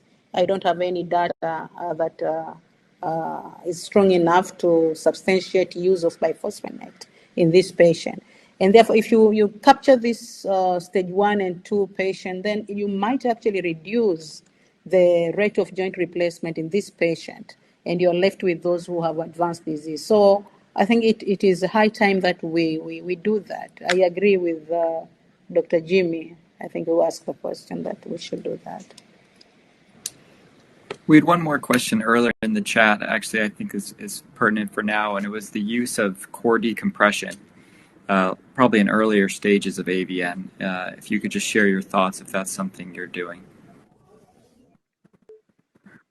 Yeah, of recently we have most of us are picking some of the patient with early AVN, and we do core decompression, though we still don't have the right basic tool to do that, but we try so that we don't end, and especially for young patients, we don't want them to have their joint replaced at early age, so we try and do core decompression. And some of our doctor using platelet-rich to enhance osteogenesis, so that we can, save their head in order to avoid the possibility of having joint replacement. So we do that, and I think the number are increasing. I think if you talk to doctors from Moy, I think we have a quite good number of patients. I don't know the follow-up, but this is the step that we have taken so that we avoid joint replacement at early age. Thanks, So, Dr. I wanted just a few more comments for this case, and then we'll move on just for the sake of time. Sammy, you had presented in your presentation about doing core decompression. I thought maybe you might have a comment, and then maybe one more comment from one of the other faculty, and then we'll move. Yeah. So, yeah. Thank you. It is my go-to, hip preservation intervention for early stage AVN. If there is an identified cause for the AVN, and if that cause can be stopped, and if it is not an ongoing issue, I will do core decompression. And I have seen good results with it, and there is some good publication showing you can minimize the risk of conversion up to 60-70% with concentrated bone marrow aspirates in infiltrations. So there is reasonable evidence, not maybe that great, but in the absence of ongoing causative agent, I think it's a good thing to consider. But in cases where the cause is identified and it is ongoing process, like HIV patients on certain medications that are known to be risk factors, and on patients that are on steroids that cannot be stopped. In cases where, like chronic renal failure patients, in these scenarios, I don't think a core decompression is something that I would consider, just because the underlying factor cannot be halted, and it's an ongoing issue. So in those scenarios, maybe bisphosphonate is something that I would potentially consider, and until it really until I make sure that the causative agent can be stopped. If it is identified, I don't consider core decompression, basically. Thanks, Sammy. Any one more comment from the faculty before we move on, or should we just go ahead? Dominic, are you? Oh yeah, please go ahead, Kwame. Yeah, I certainly think what we're seeing from our National Joint Registry is that the leading indication for total hip replacement, at least in Malawi, is actually AVN. And 44% of those with AVN are actually HIV positive. And what's interesting about our cohort, and what's different from the results on the international scene, is that our cohort of patients are HIV positive and non-drug users and IV drug users. So I think this is an important area of study. We certainly should look at the outcomes so that we can generate our own evidence base on how to manage these patients best. It's encouraging to see that at Moy, Dr. Lupindo and her team are doing quite a few hip replacements.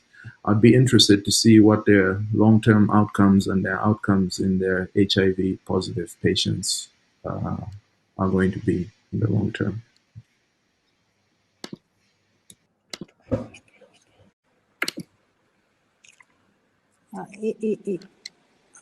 Hello, yeah. It's very unfortunately that we are very poor in database. That is a major problem that we have, and analyzing our data. So I think this is the area where we can actually collaborate so that we have a solid database that we can actually analyze and have all those outcomes published. So that's the main other problem that we have in most of the low-income country. Yeah. So we cannot really figure out what are the outcome of this patient, but at least we are doing fine. On a general term, we are fine, but I cannot substantiate it until you have data and analyze the data. So we need the basic, a database for that. Thanks, Dr. Lupondo. Let's move on to the next presentation by Dr. Kanedu Yeboah from Ghana. Dr. Yeboah, are you ready to present? Yes, Karan. All right. Let me share my screen, and then you can go ahead. Okay. Thank you for the opportunity. My name is Dominic Nadu Yeboah, and I have taken arthroplasty fellowships in Apollo Hospital, India, Basel in Switzerland, and Charlotte, North Carolina in the US. I work in Ghana currently, where we have a high incidence of high energy hip fractures, and I would like to present our experience in the management of one of such cases. Next. The objective of this presentation is to appreciate conversion total arthroplasty that is undertaken in a resource-limited environment like Ghana, and to also outline the challenges of hip arthroplasty in our part of the world, and to demonstrate outcomes that follow hip arthroplasty in a low-middle income country. Next. I present a 40-year-old man who got involved in a road traffic crash as a driver of a vehicle, resulting in severe pain in the left hip and inability to walk. There were no other complaints or injuries. This patient was referred to our center 14 days after injury on account of a left acetabular fracture. He was a high-demand patient. There was no history of chronic disease such as diabetes or hypertension. He does not smoke and takes alcohol occasionally. Next. On physical exam, the patient looked well, generally hemodynamically stable, and was alert. The left lower limb was shortened at the time of presentation by about 4 centimeters and externally more rotated. There was tenderness over the left groin, the greater trochanter, and the proximal left thigh. There was loss of movement of the left hip joint. Next. We took a plain X-ray and a CT scan. A plain X-ray showed an anterior column left acetabular fracture, as you can see, allopectineal disruption. There was some collateral displaced neck of femur fracture, as you can see. A CT scan with 3D reconstruction equally showed a fracture of the base of the neck of the left femur with an anterior column acetabular fracture. Next. So we prepare this patient and we undertake open reduction and internal fixation of both the anterior column acetabular fracture and the fracture of the neck of the femur. So for the acetabular fracture, we use the modified stopper approach. We reduced and fixed the fracture with a 3.5 millimeter reconstruction plate, and the neck of femur was fixed with cannulated screws. After the surgery, the patient had persistent left hip pain and a limp, which persisted to 6 months. And we took X-rays at 6 months, and we saw varus collapse, as you can see, of the femoral neck. We also saw vascular necrosis of the head of the femur, and as you can see, the femoral neck was grossly shortened. Next. So we prepared this patient for conversion total arthroplasty, which was performed at 6 months from injury. So this surgery was done using the posterior approach to the hip, ceramic and ceramic bearing surfaces, use a cementless cap for the acetabulum, and the cementless stem for the femur. And the hip prosthesis that was used was B. Brown, made in Germany. Next. 2 years after surgery, a patient still complains of pain in the left groin and pain also in the left thigh. The pain is aggravated by physical exertion. On physical examination, the patient has a limp ambulance with a stick. As you can see, there is 3 cm shortening of the left lower limb, for which 3 centimeter shoe raise has been provided on the left side. Next. So at 2 years, X-ray of the pelvis of this patient shows loosening of the femoral stem with subsidence of the stem, resulting in impingement of the proximal femur, the greater trochanter on the ilium, and the femoral head appear eccentric on the X-ray.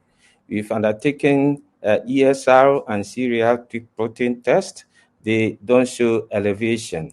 So currently, we have entertaining the diagnosis of aseptic loosening of the stem, and we're planning to undertake joint aspiration for leukocyte count, culture, and sensitivity testing. The treatment plan for this patient going forward is to undertake a revision of the stem to a long and larger one. Next.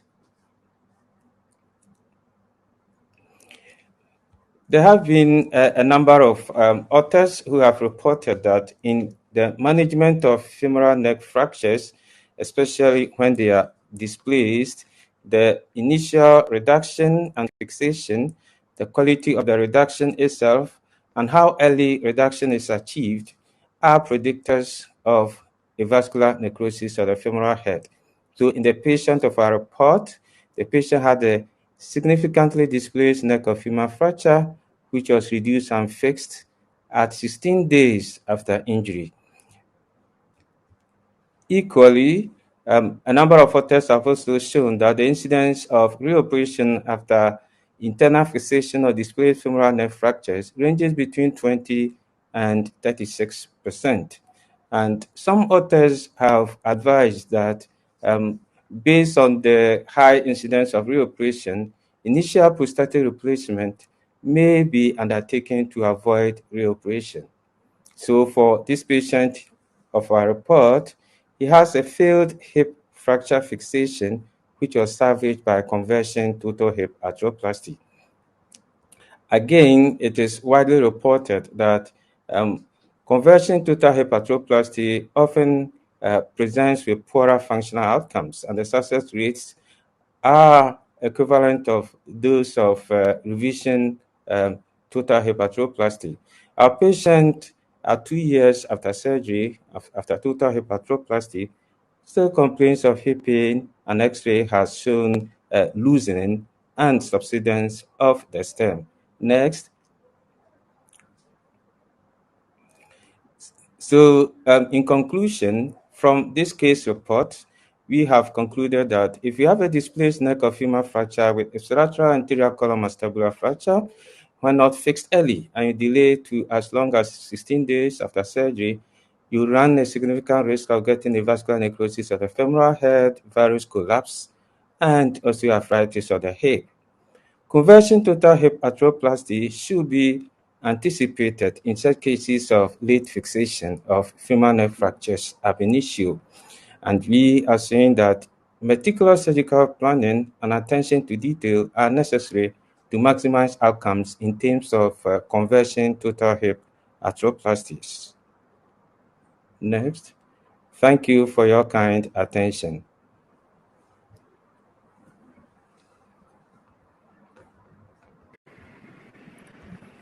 Thank you, Dr. Kanoto Iboa.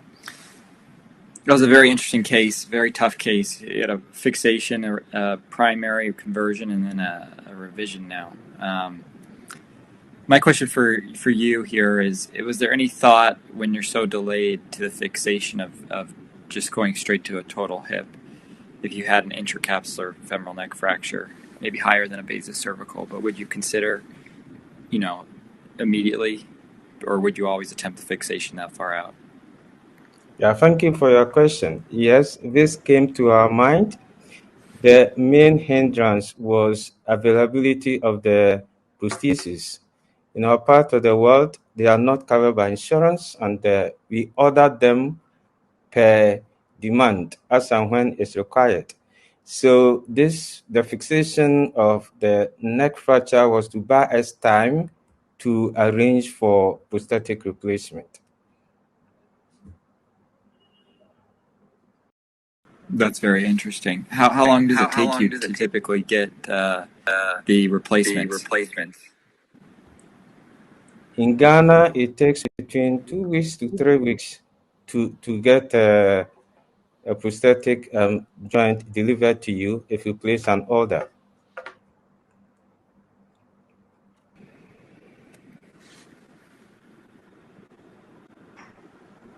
Just a general question from me. Yeah, I was wondering, and this could be answered by anybody.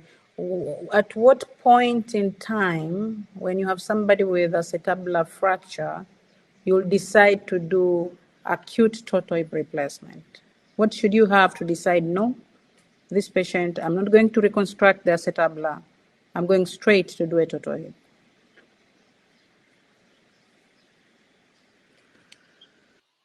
Perhaps, Jack, are you there? Jack Wickstead, do you have any comments on that one? Or Sammy, I know that you're also a pelvic acetabular surgeon.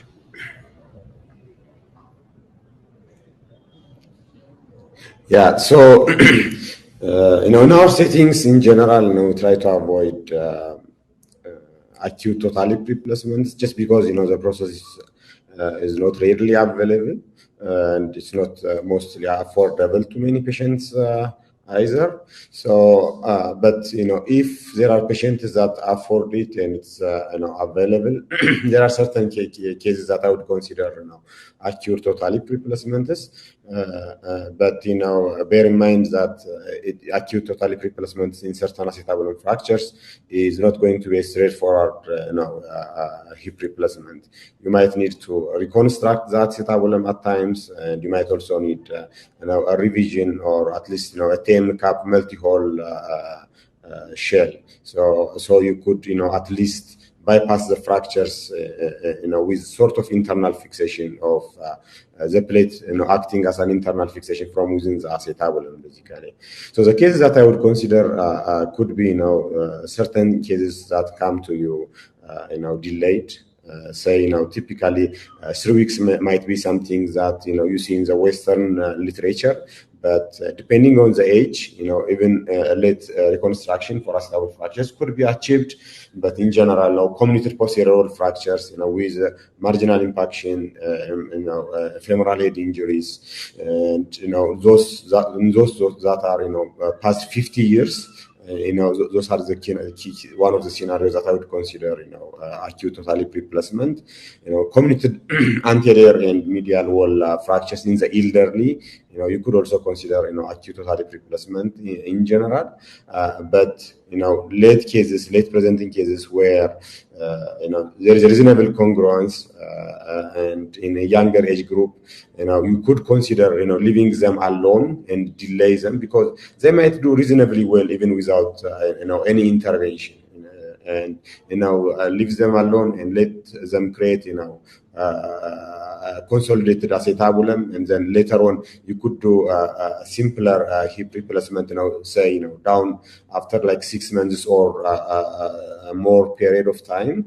They would have a well healed acetabulum, which you might reach a little bit bigger size of the acetabulum size than you would normally use, but it could be something that could be achieved with a primary hip replacement. So in general, I would try to delay acute hip replacement in acetabulum fracture settings whenever possible. Thanks, Sammy. That's great. Just for the interest of time, we're running a bit behind schedule here. I was wondering if we could move on to Kawemi's presentation, and then we can open up for discussion a little bit at the end, just for for everybody's schedule. Kawemi, are you free to share your slides and give a presentation?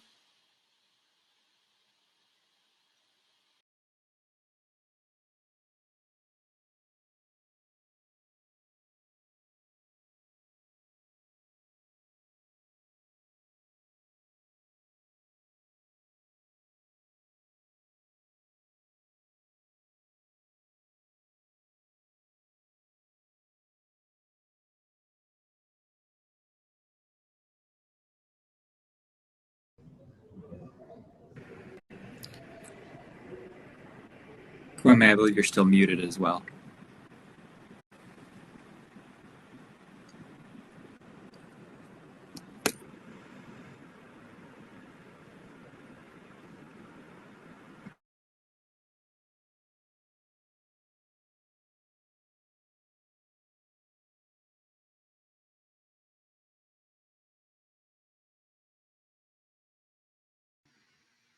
Hello? You know. Hello? Yeah, Koemi, we can hear you. Hello? Koemi, we can hear you. I don't know if you can hear me, but we can hear No, you. I couldn't hear you. Yeah, can you see my screen? We can see your screen. Yes, we can. All right. Good morning or good afternoon, depending on where you are. So I'm going to give a talk about hip arthroplasty in low-income nations and the role of national joint registries. I'm sort of going to give a case study for Malawi.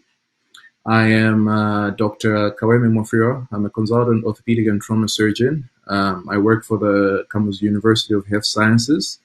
I'm based in Blantyre, Malawi, and I practice at Queen Elizabeth Central Hospital, which is the largest referral hospital in Malawi. Now, I have no relevant disclosures to make.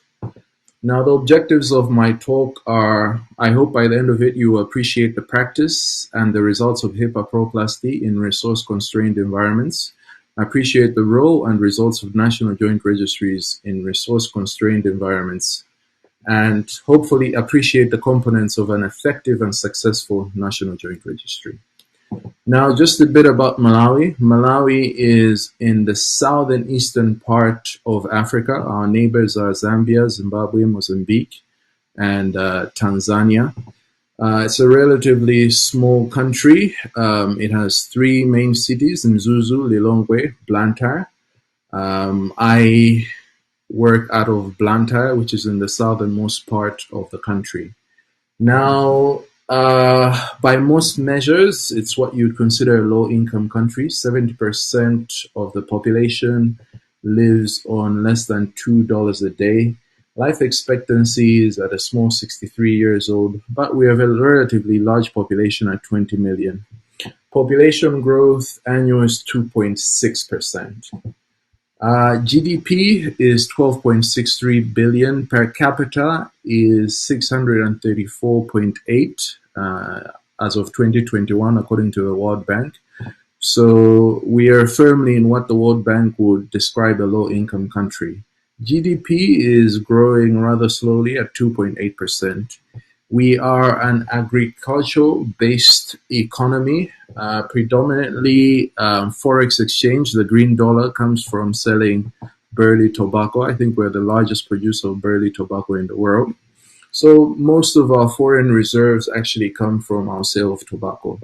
Of course, things have been changing, as you can see from this graph, from 2005 going downwards. This has been coming down low. This is rather relevant to the practice of arthroplasty in Malawi, but as well this matters for most sub-Saharan Africa. As Sami might have mentioned in his talk, one of the challenges he faces is forex in trying to import prosthesis. As you can see, it's a headline from a newspaper article. World Bank had cautioned us on forex shortages. So every once in a while, we experience forex shortages that make importing of prosthesis quite difficult in the country. In terms of our current health expenditure per capita, as of 2020, we were spending about $32 per person.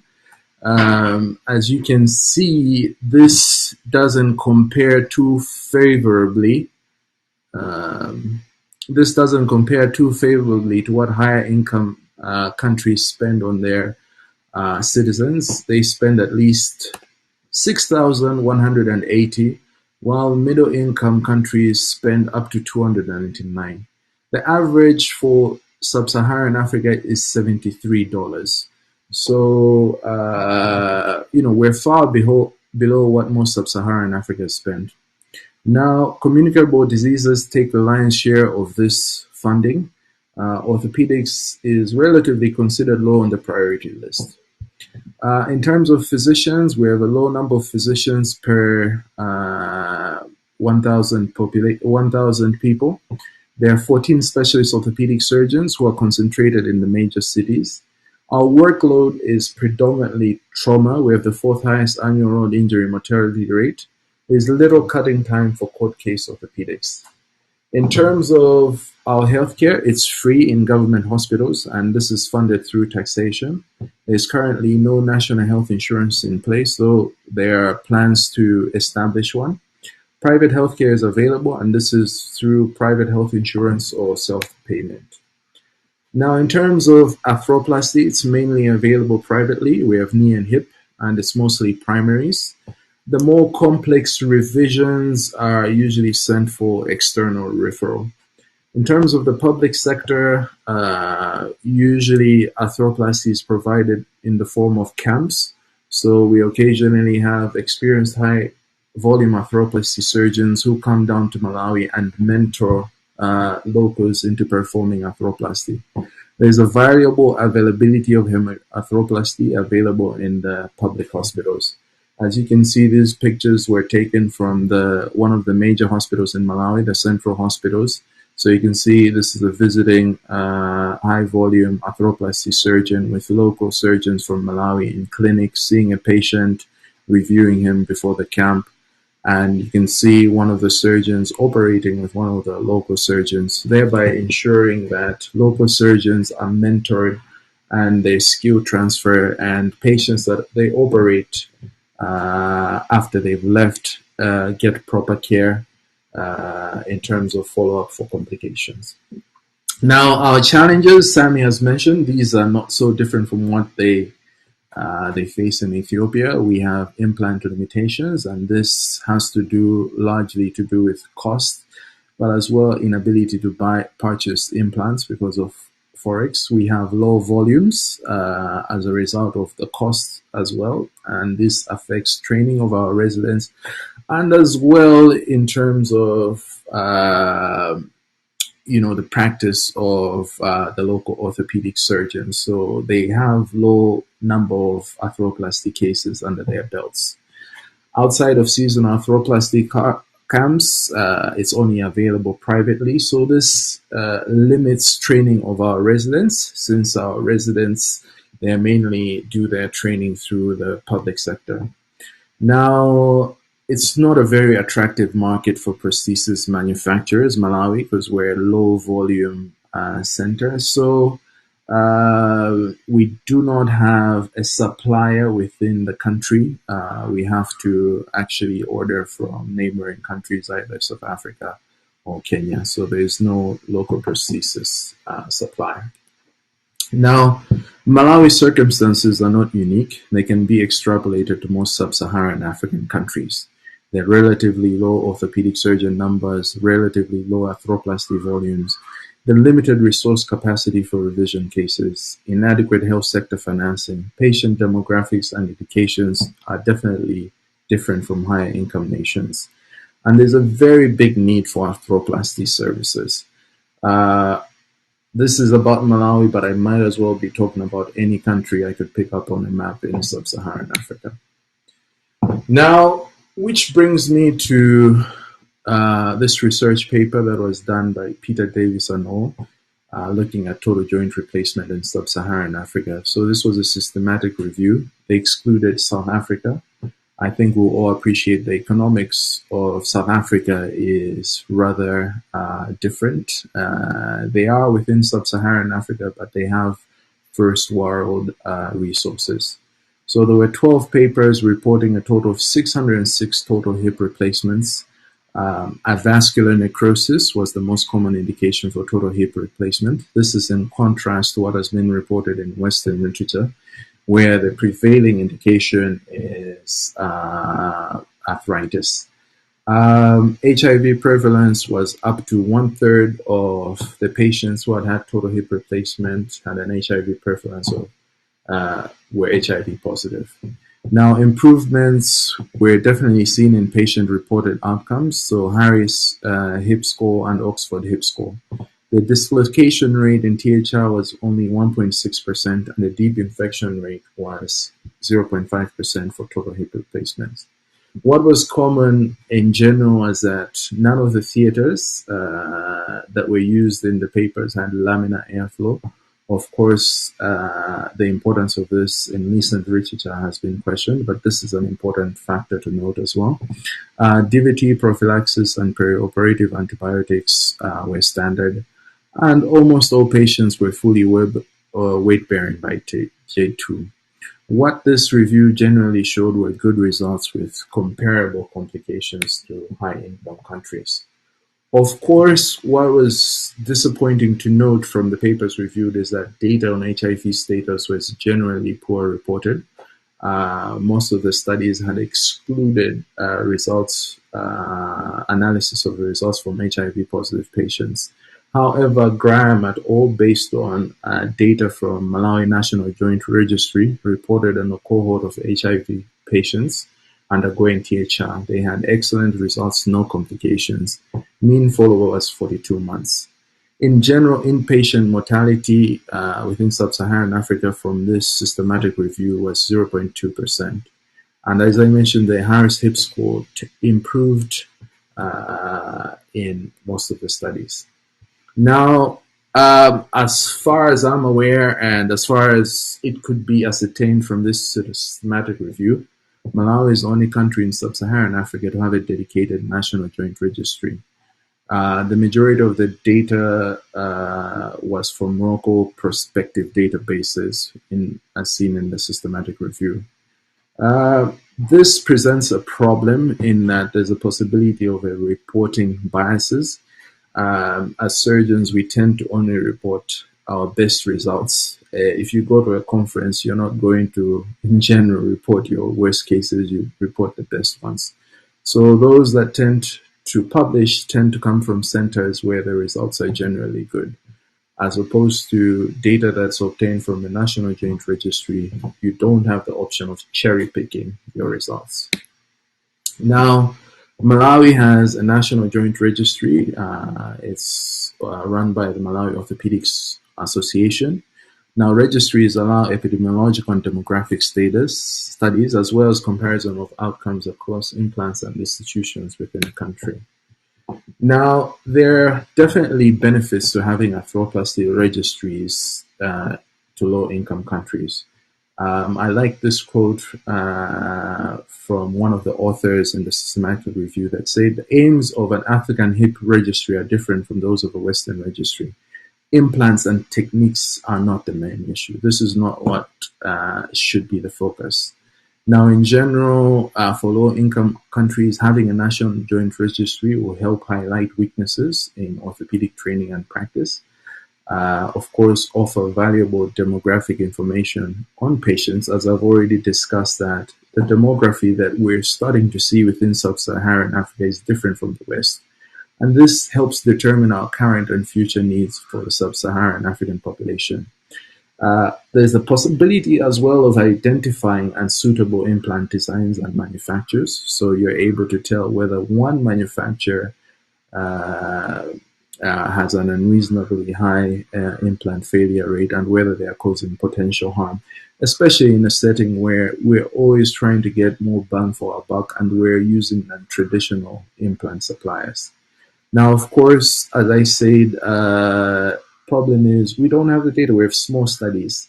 Hopefully, if low-income nations, sub-Saharan Africa more specifically, have national joint registry, there's a possibility of pooling our data and coming up with conclusions in regards to outcome far much earlier. Now, in as far as registries are concerned, the first registry was the Swedish Knee Registry in 1976. That was soon followed by a hip register in 1979. Since then, other countries in Europe, Canada, and Australia have established registries. Now, in Sweden, they estimate that the economic burden of revision surgery is significantly lower in countries with registries. Their own example is that for each percentage point reduction in revision surgery, they're able to save between $42.5 million to $112.6 million annually.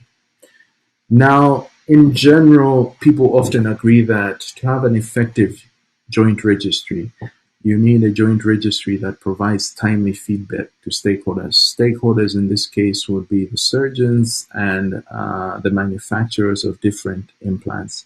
And of course, any effective joint registry has to have provide complication surveillance and of course result in a reduction in patient morbidity.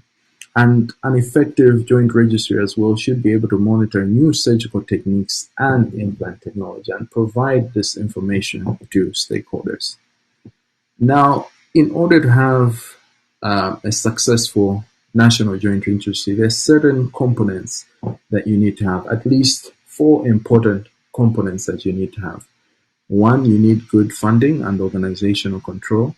You need participation on the part of stakeholders. So hospitals have to be willing to actively maintain registries. And of course, you need the participation on the part of the surgeons as well.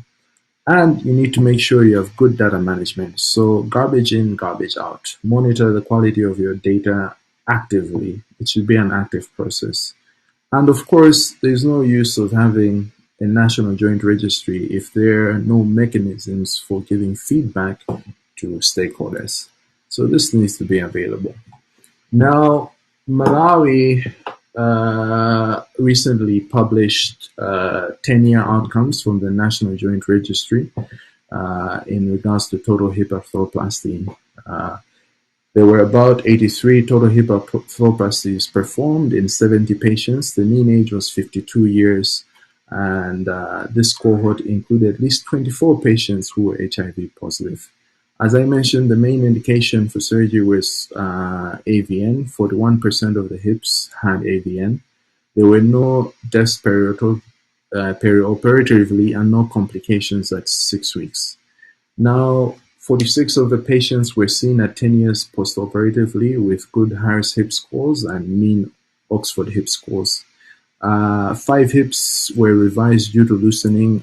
There were no infections or dislocations reported. 14 patients died. Of course, these died not secondary to the THR, not secondary to the procedure itself. And what's reassuring to note again is that these HIV positive patients had no complications and their Harris hip scores were generally good as well. So a little bit on our joint registry. It was established in 2005. It's managed by the Malawi Orthopedic Association. Before it was rolled out, it had to get ethical approval from the local ethics board. All patients who have had or are about to undergo total hip replacement or TKR in Malawi are approached to give consent. In general, this is the data collected from the Malawi National Joint Registry: age, gender, surgical indication, anesthetic grade, type of implant, cementing techniques, and HIV serostatus of the patient, and Harris hip score pre and post-operatively. As of 2013-2014, also started collecting data about Oxford hip score. Now, there were no laminar flow theaters. The surgeries were done in no theaters with no laminar flows. In general, patients were reviewed at 6, 3, 6 months, and then annually. They were assessed for pain and function, and radiographs were evaluated for radiolucency, fractures around the implant, so a change in position or heterotopic calcification. Assessments were done for infection. In general, the procedures were performed by 6 surgeons in at least 3 institutions. In general, all surgeries would use the cemented prosthesis with antibiotic-loaded cement. In terms of Harris hip scores at 10 years, there was a decline noted, but these scores were comparable with those of other series at the same time from those in high-income settings, and they were generally above the thresholds correlating with the need for revision. Now, out of our joint registry, we've been able to publish a few papers. We've been able to publish works on total hip replacement in HIV-positive patients. and short-term outcomes from total knee arthroplasty in low-income countries. Both have had good outcomes.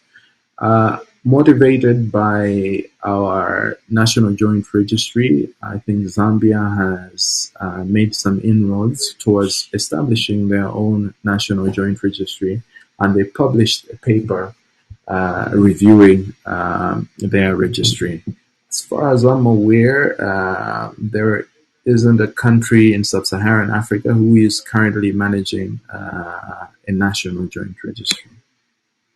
Now, in general, we can see from my talk that despite resource constraints, where we have good results reported in literature in sub-Saharan Africa, and of course, we have a slightly different demographic from high-income nations. We need to analyze the long-term outcome results of this cohort. There's obviously a role for national joint registries within the region in ensuring the delivery of a quality arthroplasty service.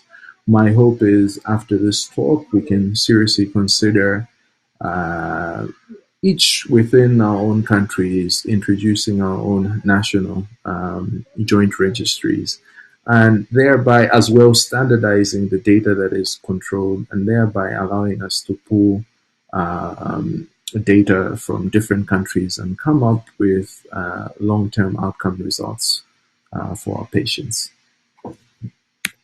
Thank you. These are my sources.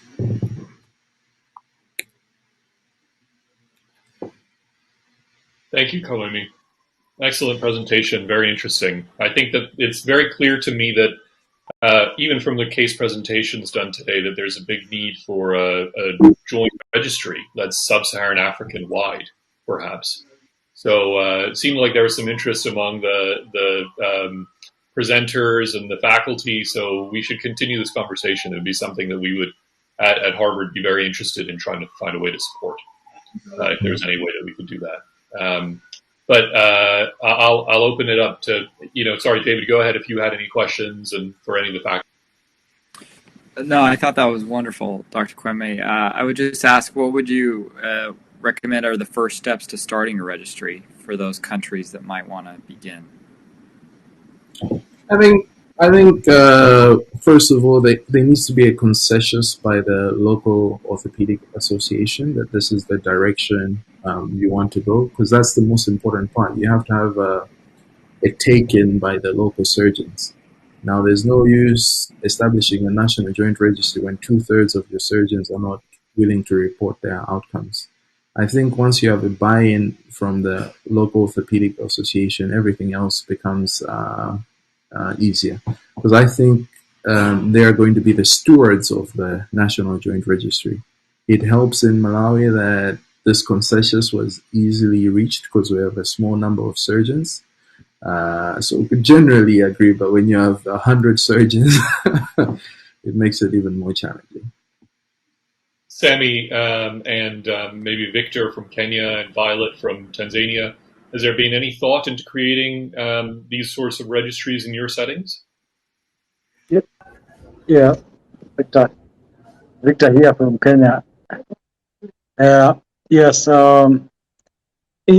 excellent presentation from Malawi, and it's really inspiring to know that Malawi has managed to do this despite, of course, its economic situation and also the population and the challenge, of course, it is facing with infectious disease, competing with orthopedics and all the other necessary medical specialties available. Now, for us in Kenya, there's been talk, we've had a lot of situations where we've talked about the need for a joint registry, and most of us in arthroplasty understand that it's important. We, however, haven't succeeded, and this has led to us thinking, like in our center, thinking of setting up a hospital-based kind of registry, which will eventually be upscaled to become a regional and hopefully national. Of course, for Malawi, I think it was easier because maybe they had fewer number of surgeons, so it's not difficult to get buy-in. But of course, in situations such as ours, where the number of surgeons doing arthroplasty is high, then it's more challenging but still it has to be done. One question: where do you get your funding? How did you get your funding for your project for the arthroplasty program? And secondly, um, how do you compile the data that you receive? Do you do it centrally through your National Orthopedic Association, or you do it remotely and then you uh, push the data forward to a central location? How do you go about it? I'm sorry, I missed that. So we were lucky enough to get some funding from several organizations. One was the John Chanley Trust, AO Foundation, and British Orthopedic Association. So that has really helped in terms of running this registry. It's run centrally through a central office, and then data is sent to an officer who is in charge of the registry. So really the impetus is also on the surgeon to ensure when they have done a joint registry to inform this officer of this replacement, and from there the officer actively follows up, but it's done centrally. Yeah, lastly, then maybe you can share your email with me, and then maybe we can pick up this discussion on later on, and we see how we can collaborate and make this happen on this side of the country as well. Thank you. Definitely, I'll share that with you. Yeah, so from our side, we had maybe a couple of hospital-based registries, but nationwide, we had some discussion during our orthopedic society meeting, but we were not able to get funding to take it further. But definitely, we have the data set, the questionnaires and everything. But the funding is really the limiting factor for Ethiopia at the moment. I think it would be very helpful for us on our side if we could find a way of trying to support this effort. I mean, the idea of a sub-Saharan African-wide, hip arthroplasty registry would be just phenomenal for so many reasons. Identifying good producers of implants, identifying best practices, risk factors for complication. I mean, the list goes on and on. I guess we'll continue this conversation offline about what would be how much funding would be necessary, what would it go towards, that sort of thing. Be very useful. There's one question, just to bring it back to a more clinical point of view from the audience. Johannes Nigusu had the question, what is the place of total hip replacement in young patients after septic arthritis, as post-septic hip is common in Africa? Kawemi, I know that in the fracture registry, and certainly the project that's being done by the Norwegians in Malawi, you guys do have a lot of post-septic hip patients that end up being put on that list with a very long waiting list. So I'm just curious if you and some of the others would like to comment in answer to Johannes' question. Total hip replacement in septic arthritis. Do you guys do that? What are your thoughts? Yes, I think from one of the articles we've actually reported total hip replacement one in a TB patient with generally good outcomes. As for actually analyzing this subset, septic arthritis, because mostly we see them at the end stage of it all. They've probably had a history of septic arthritis as a child that was missed, and then they have an arthritic joint. But as for somebody who have a definitive diagnosis, an acute a definitive diagnosis, no, we don't have that data available. But generally, we've had good results. Dr. Leopoldo, did you have a comment?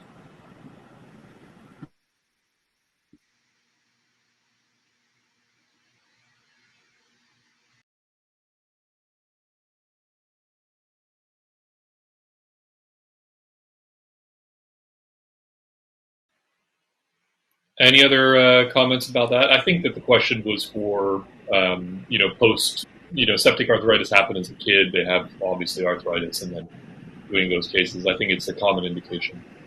The other question. Sorry, Sammy, did you want to say Yeah, something so about my take on it is I don't advise people to undergo hip replacement, let alone in septic or in any other scenarios, unless there is uh, significant pain affecting their daily living.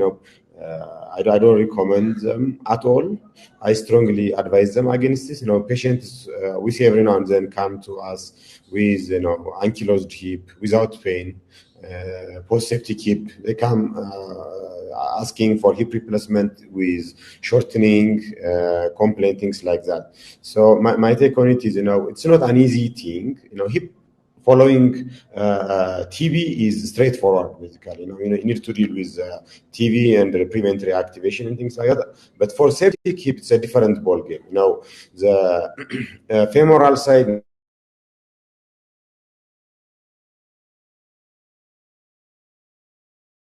back, and even identifying the canal is not that easy to deal with. So I think it should be strongly reconsidered before indulging into converting a septic hip into a replacement, unless there is good enough strong evidence. Even in those scenarios, you should make sure you have all the backups possible to consider converting them into a total hip. Thanks, Sammy. One more good question, a couple more good questions from the chat here. Sammy, your whole presentation was actually about this one. So what solutions do you implement to overcome the logistical challenges related to prosthetic acquisition, distribution, and patient follow-up in these settings? This is from Alexis Gonzalez. You had a very nice presentation talking about your system. Maybe you just want to give 3 quick points about.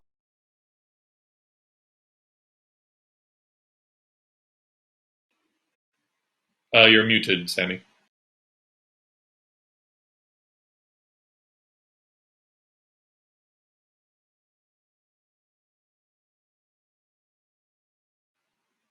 Sorry, Sammy, you're muted. We can't hear you. Oh, sorry about that. So Alexis, if I may ask, you can write where you are from. Depending on the rules and regulations that we have in our settings, we might have different ways of addressing this issue, basically, right? In Ethiopia, there is no in Ethiopia, Kenya, and some of the most of the African countries, there is no.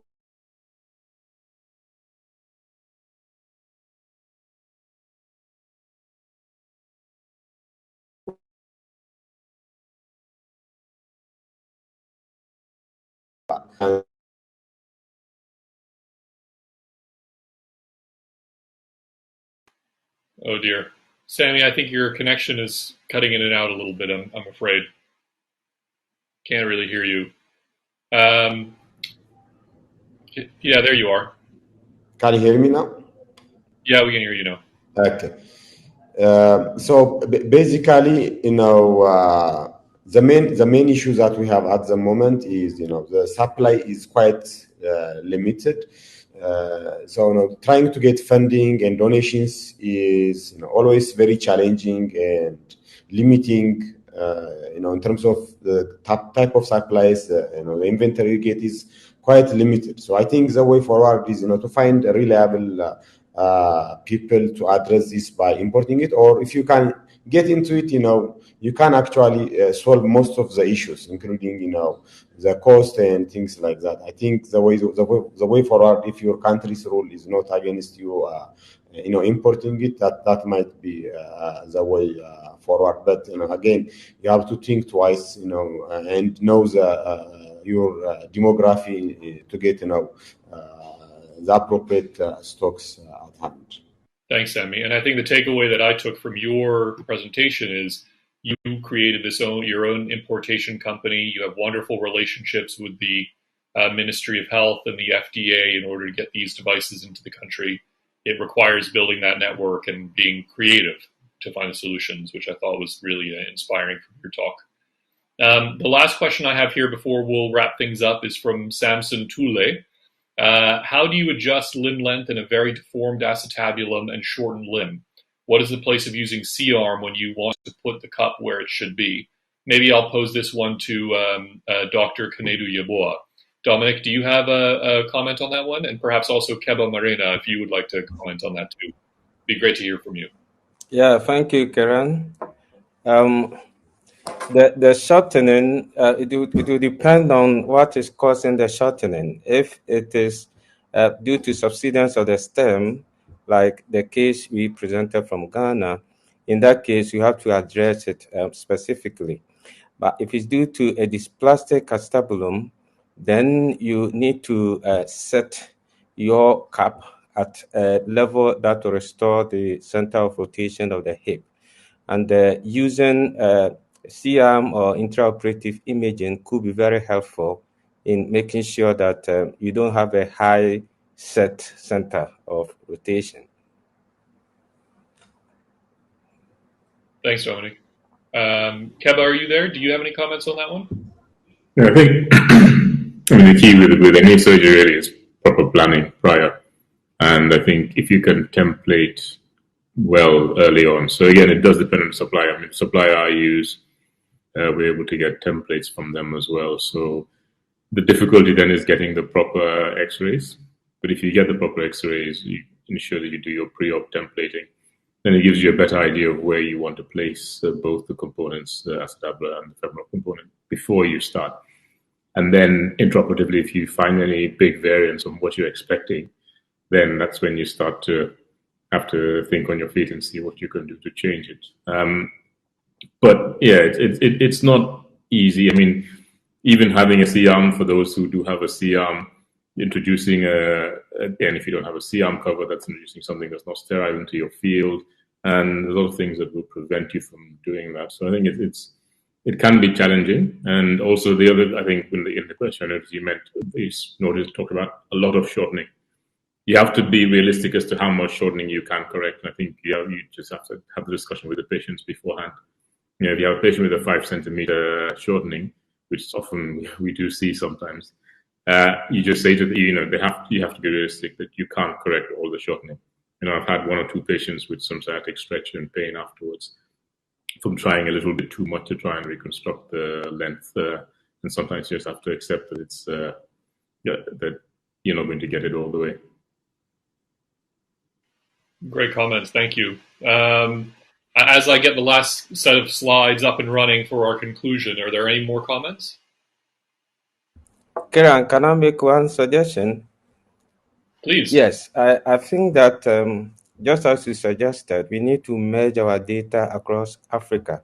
Because of low volumes, the African market is unattractive to manufacturers and distributors of arthroplasty components. So when we merge data, it could increase the strength of the market and probably attract these manufacturers to improve the supply of revision, especially revision components, to improve arthroplasty in sub-Saharan Africa. Thank you. I agree with you, Dominic, absolutely. I think if there was evidence that there was a market in sub-Saharan Africa, that would certainly attract large companies to turn their attention to the continent. And it would also give an opportunity for smaller companies from, say, India or China that are already playing a role in distributing devices to Africa to, let's say, improve the quality and improve their penetration into the African market so that they can showcase actual high quality implants if there are those to be seen. Giving feedback on the quality from these sorts of studies, I think, would be very useful in many different ways. Great presentations from everybody, and I guess I'll just say a few words here in conclusion. Thank you so much to all of our presenters and our faculty, all of the folks who helped us organize the conference, everybody who contributed a lecture to the pre-recorded materials, helped us evaluate the articles that went out as well with the pre-course materials, and of course all of our case presenters, our featured lecturers, Sami and Kawemi, and of course all of our faculty who contributed to the discussion today, both from the United States and from overseas. Thank you so much for your help. So for those of you who are asking in the chat, and just to summarize here, there is a certificate of participation for anybody who attended today's conference. You attend the live conference and you complete the course evaluation, pre and post conference, you'll get a certificate of participation. Thank you so much for joining us today. On behalf of the Harvard Global Orthopedics Collaborative and our nonprofit organization, SONA Global, we're really grateful for the opportunity to showcase the incredible talent, the challenges, as well as the solutions to building hip arthroplasty in Africa. It's really our pleasure to do this. Thank you so much to the Global Orthopedics, the Johns Hopkins Group, World Orthopedic Concern, and of course to MEDAL for allowing us to use their platform today. Any comments or questions, please send us an email. We're always happy to communicate, and please do fill out our survey so we can continue to make these conferences better. This is our first attempt at doing hip arthroplasty in general. We really want to focus on trying to improve access to this essential surgery for the poor and the vulnerable. You know, the average person, the people who cannot afford it, you know, in a private setting. That's our goal, to make these sorts of essential surgeries available to all. And if these educational opportunities are helpful in that way, please do let us know how we can make them even better. So thanks so much.